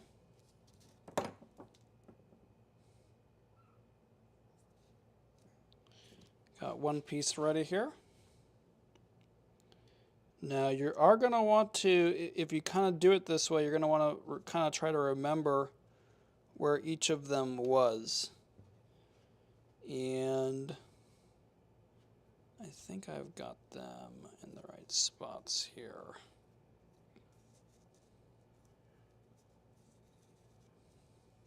Yeah, I think that one was there too. So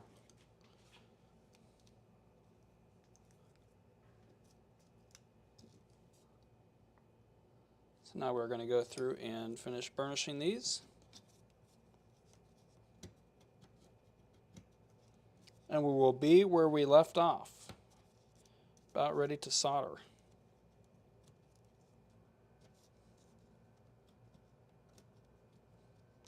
So sometimes you have to do these little pivots. Just a little quick fix.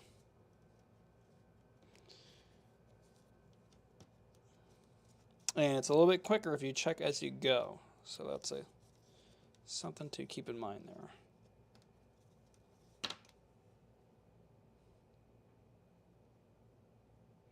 I don't believe that we've had that problem here yet. I think that we've been doing a pretty good job.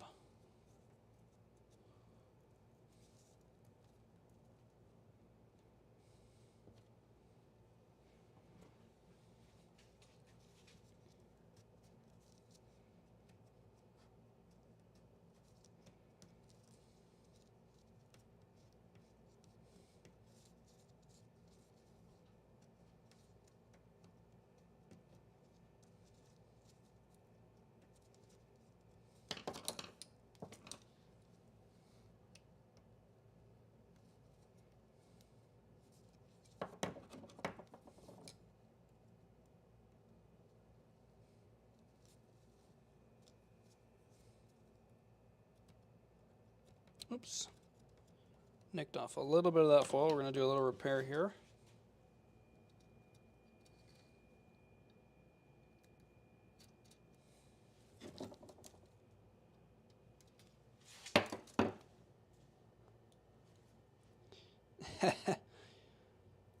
Ella mentioned that she checks as she goes, and they still don't fit together that well. It happens. It happens. Yeah, I think that what might have happened here is that maybe the thickness of the foil kind of expanded the pieces a little bit.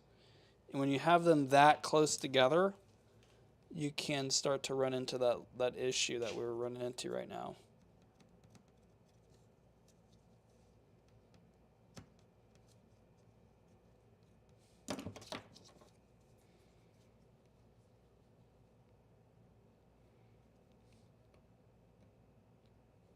It's possible too, when the pieces are really small, I might not grind them down 100% perfectly, because it's kind of hard to grind them when they're really small. So that's another possibility, something that might have happened here. Got one more piece there.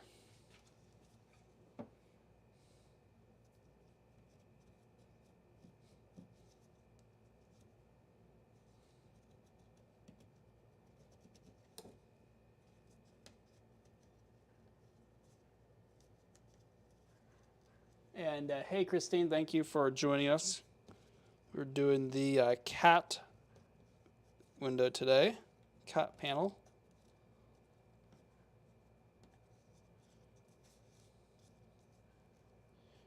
Our cat has some blue-green eyes.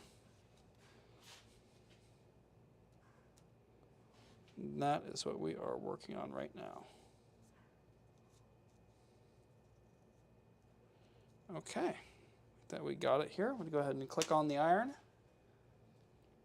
And this is fitting together a lot better. It was really, really off before. But we are looking a lot better now. And I like the little two tones that we're doing here. Give it a little bit of a closer look here. So we did the the ears and the little nose a different color. The rest of the fur is kind of that white and tannish, and we put the little white for the chin, and then we did the black pupil with the little blue-green eyes. So it's coming out pretty good now. We're back on track. We are going to go ahead and get out the flux. I'm going to go ahead and put some gloves on. And let's see if our video yesterday, I think I left all the solder out there. So let me go grab that. I'll be right back.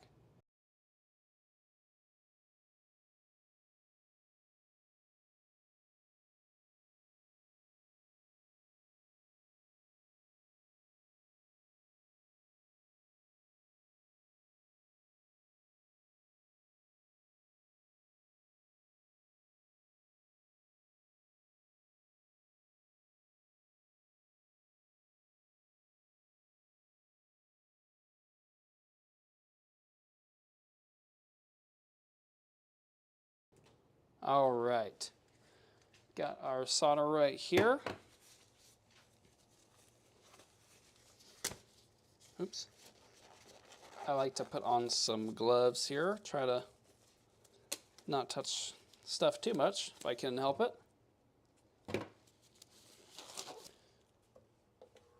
And we have our fume extractor.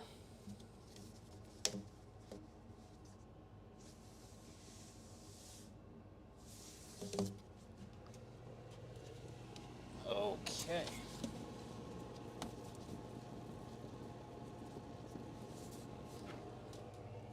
All right.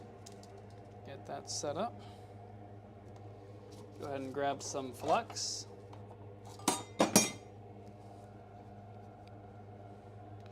Now we are just going to kind of try to dab some flux on here. We've got a lot of little pieces here. And they are going to move around a lot if we try to kind of solder it, like the whole thing at once.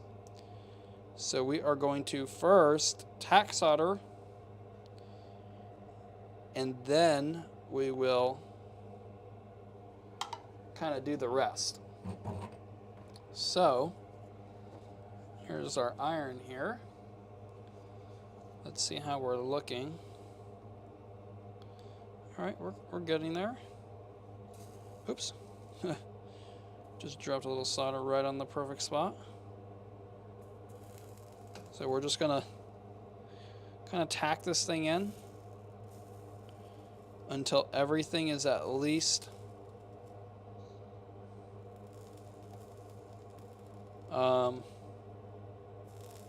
connected to each other.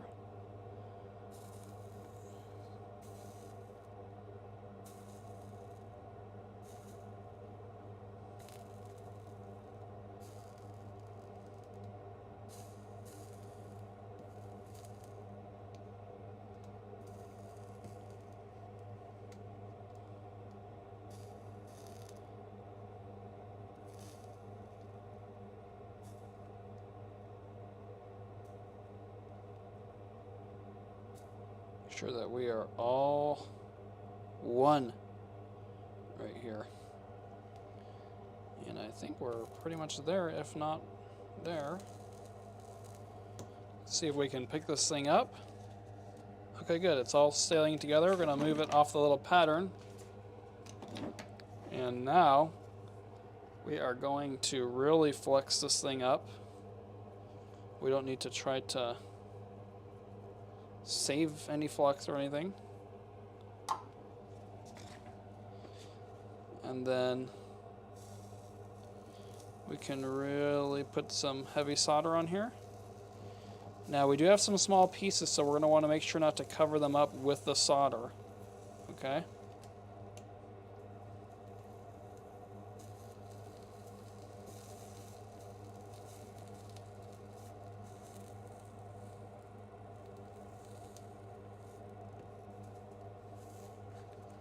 And if we wanted to, for this piece, we probably could have just done the pupils in a solid solder instead of cutting a piece of glass. So if you want to do that, you could substitute that in. And to be quite honest with you, it might even be a little bit easier. Now, this first round, we are not doing a perfect bead. We are just getting everything nicely soldered and connected. And then after we finish the edge beading, we'll go back through and do a nice finished bead.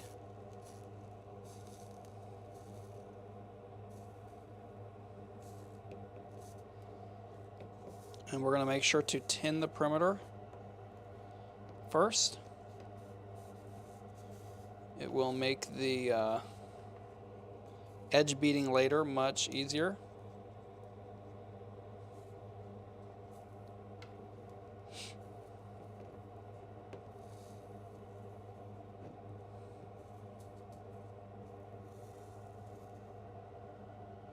Okay, so we've got our front side all soldered. It's a little bit warm, so I'm going to go ahead and flip that. Try not to burn yourself. Going to go ahead and really flex this thing up on this side. Now, on the back side here, we do want to put our finished bead here. And so we're going to want to kind of make it look really nice and rounded. And Mary Beth mentioned that she tried something new, and before putting the solder, put some masking tape on the front side, soldered the back first, and then took the tape off and soldered the front. Came out better. And so that's, yeah, definitely something you can try to get a nice, instead of putting a little tiny piece of gloss in there, you can put the tape on the back side, sort of use it as like a stop, and then you can put the, then you'll have the solder there when it cools, and you can, put it, there we are. You can put that finished bead on the front. And I like to just, if it ever gets kind of gummed up, my soldering iron, I'll just wire brush off some of that stuff. I'll have a nice clean iron again.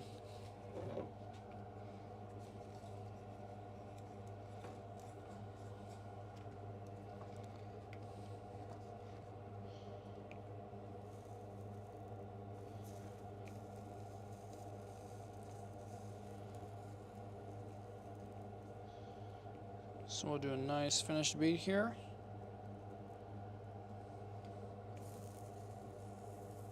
And I think we're definitely going to try something like that for the otter, because that one has a tiny little eye.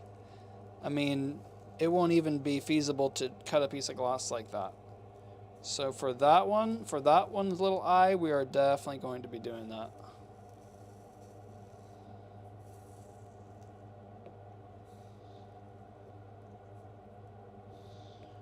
And we are using lead-free solder, or I'm using lead-free solder here today.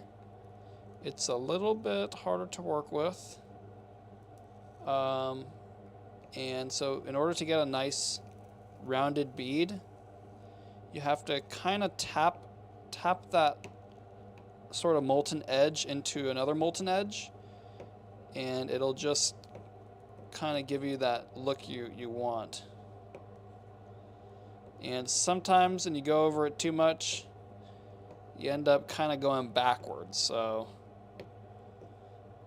you know, try to, if it looks pretty good and you like it, then, you know, you don't want to spend the rest of your life going over the same thing. Another thing too is if you get it too hot, you can start cracking that glass.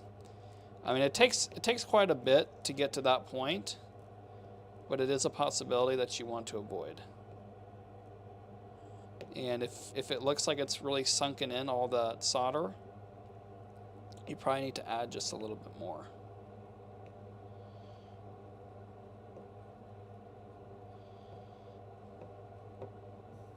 So this is one of those spots that looks a little bit sunken in. I want to add some. Get it to look nice and rounded. Go ahead and tin the perimeter here. Now what we're going to want to do is go ahead and edge bead this. And Christine mentioned that she used a silicone craft mat that holds pieces in place. That's actually a pretty good idea. Instead of having to tack solder it, I can see it kind of being a little bit sticky and holding that. That's a good idea. So what we're going to want to do now is go ahead and I'm going to get a heat-resistant glove on, and we're going to use this to kind of hold the piece with our hand, and we can go through and kind of, probably before we edge bead, well, we can do it after. We'll put the wire on. I am going to go through and flux the perimeter, and this is a pretty simple perimeter to do. Sometimes we have a lot of edges sort of inside the piece, but this one is pretty simple to do.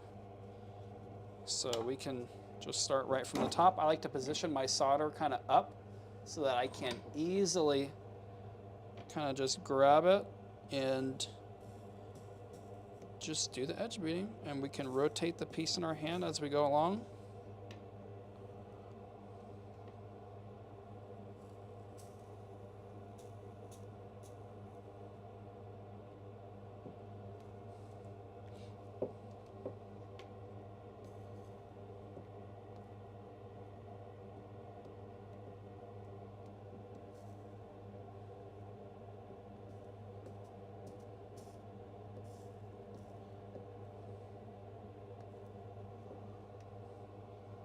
And we'll just kind of rotate the piece so that gravity is in your favor. And you want it to kind of have a nice beaded edge, as much as you can. You probably don't want to just tin it. It'll kind of be weak if you do that. But if you put a nice bead, just like we do on the face, then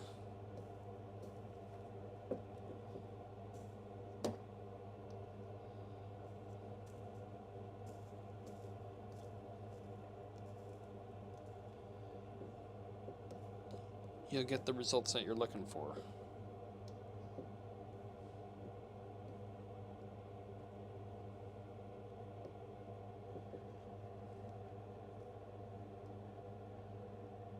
Okay, So we've pretty much got now this is the viewing side. We're going to want to touch this up, and then we're going to want to put on our little wire. And we're probably going to put it on right here. We'll kind of just, I'll show you here in a second kind of what the plan is with that. Now, I like to kind of do the edge beading after doing the backside because it'll give time for the solder to cool a little bit. You know, if it's really hot from the backside, then it could be kind of difficult to do the soldering, you know, to fix the bead on the front side. It'll just get way too wet and it'll kind of sink through to the backside. But if you let the backside cool, well, now that heat, it's going to be a lot harder to conduct it to make that backside molten too, to where it'll just sink right through.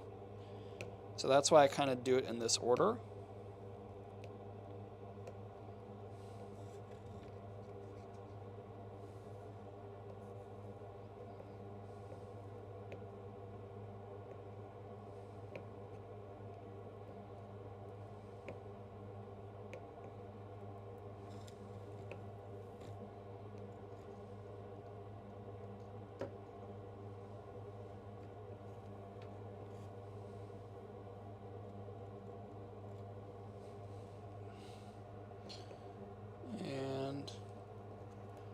We're going to try to keep that molten edge. It'll keep it from getting kind of the bumps and ridges much as we can. And I think after we fix this, it'll be pretty good on this side. I just fix this eye spot a little bit more. All right, and now we want to put our little hanging apparatus. So what we're going to do here, let's see, we want to get some wire. So I like to just use this little wheel of wire, put a little loop on it like this, and then I'll just twist it a few times. Kind of have a nice reinforced little spot right there to drop some solder into. And I'm kind of looking at this. I think it would be fine if it was offset a little bit. And it was kind of hanging sort of from an angle like this, or do we want it to be straight up and down? How do we want for this? I don't think we want it like this. A little bit of an angle I think would be all right. So we're going to do just a little bit. So we're just going to twist it up. And it's going to be a little bit offset onto one of these pieces. Snip that off. And we are going to solder it on the back side. So about right here-ish is kind of what we're looking at. So this thing conducts heat very quickly. So don't hold it with your hand unless you want to get burned, which I think we want to avoid that. So again, we are going to keep our little solder handy, position it perfectly, and we're going to try to kind of submerge this into that solder that's existing, just like that. So that will hold very nicely. And I'm just going to probably put a little bit more on here, just like that. We just want to smooth that out a little bit. We can kind of flip it over to look at the viewing side. That's looking pretty good. Make sure everything is holding up nicely. It's going to be sort of holding it a little bit at an angle, and it's hot. I just barely touched it, and it was very warm still. Okay, and now for our last step, we are going to patina this. Thank you for bearing with me through that little mistake we made early on there. Glad that we could recover and get through to getting this thing all patinaed up nicely. And it's worth it to just go back and take your time. It can be a little bit tedious sometimes, but it's, you know, you come this far, you might as well just go that extra little bit and get it fixed, you know? If you know what you need to do, then it's not a big deal. think that this came out pretty good after all. We are done with the heat glove. Now, when I apply the patina here, I don't use the nice microfiber. I just use whatever rag I've got around, and it works out pretty well. And we're going to make sure to apply over the entire thing, front and back.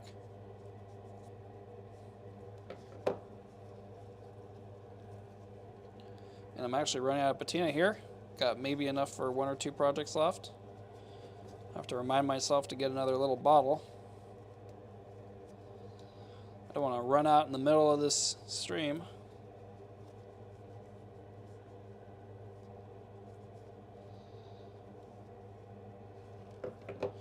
And I like to do a couple coats. I think it just comes out a little bit better if you do it like that.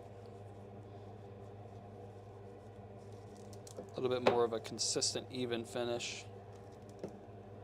And again, I'm wearing the blue nitrile gloves. Try to keep those chemicals off my hands.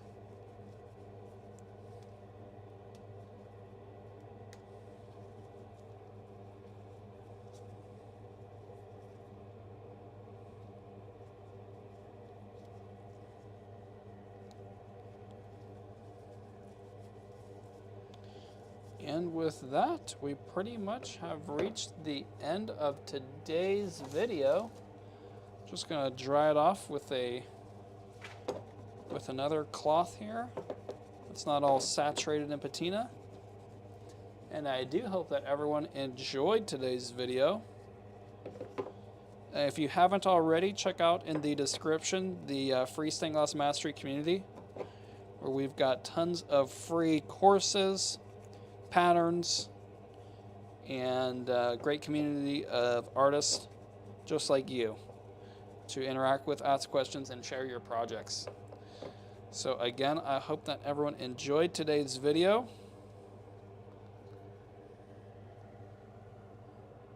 Thank you so much for watching. This is the week 1 of the July stained glass project kit. And so we will be looking forward to seeing you next week. I don't know what is up, but I know we've got an otter, orca, and a deer left. So one of those animals, we will see you for next week's project. Thank you so much. Goodbye.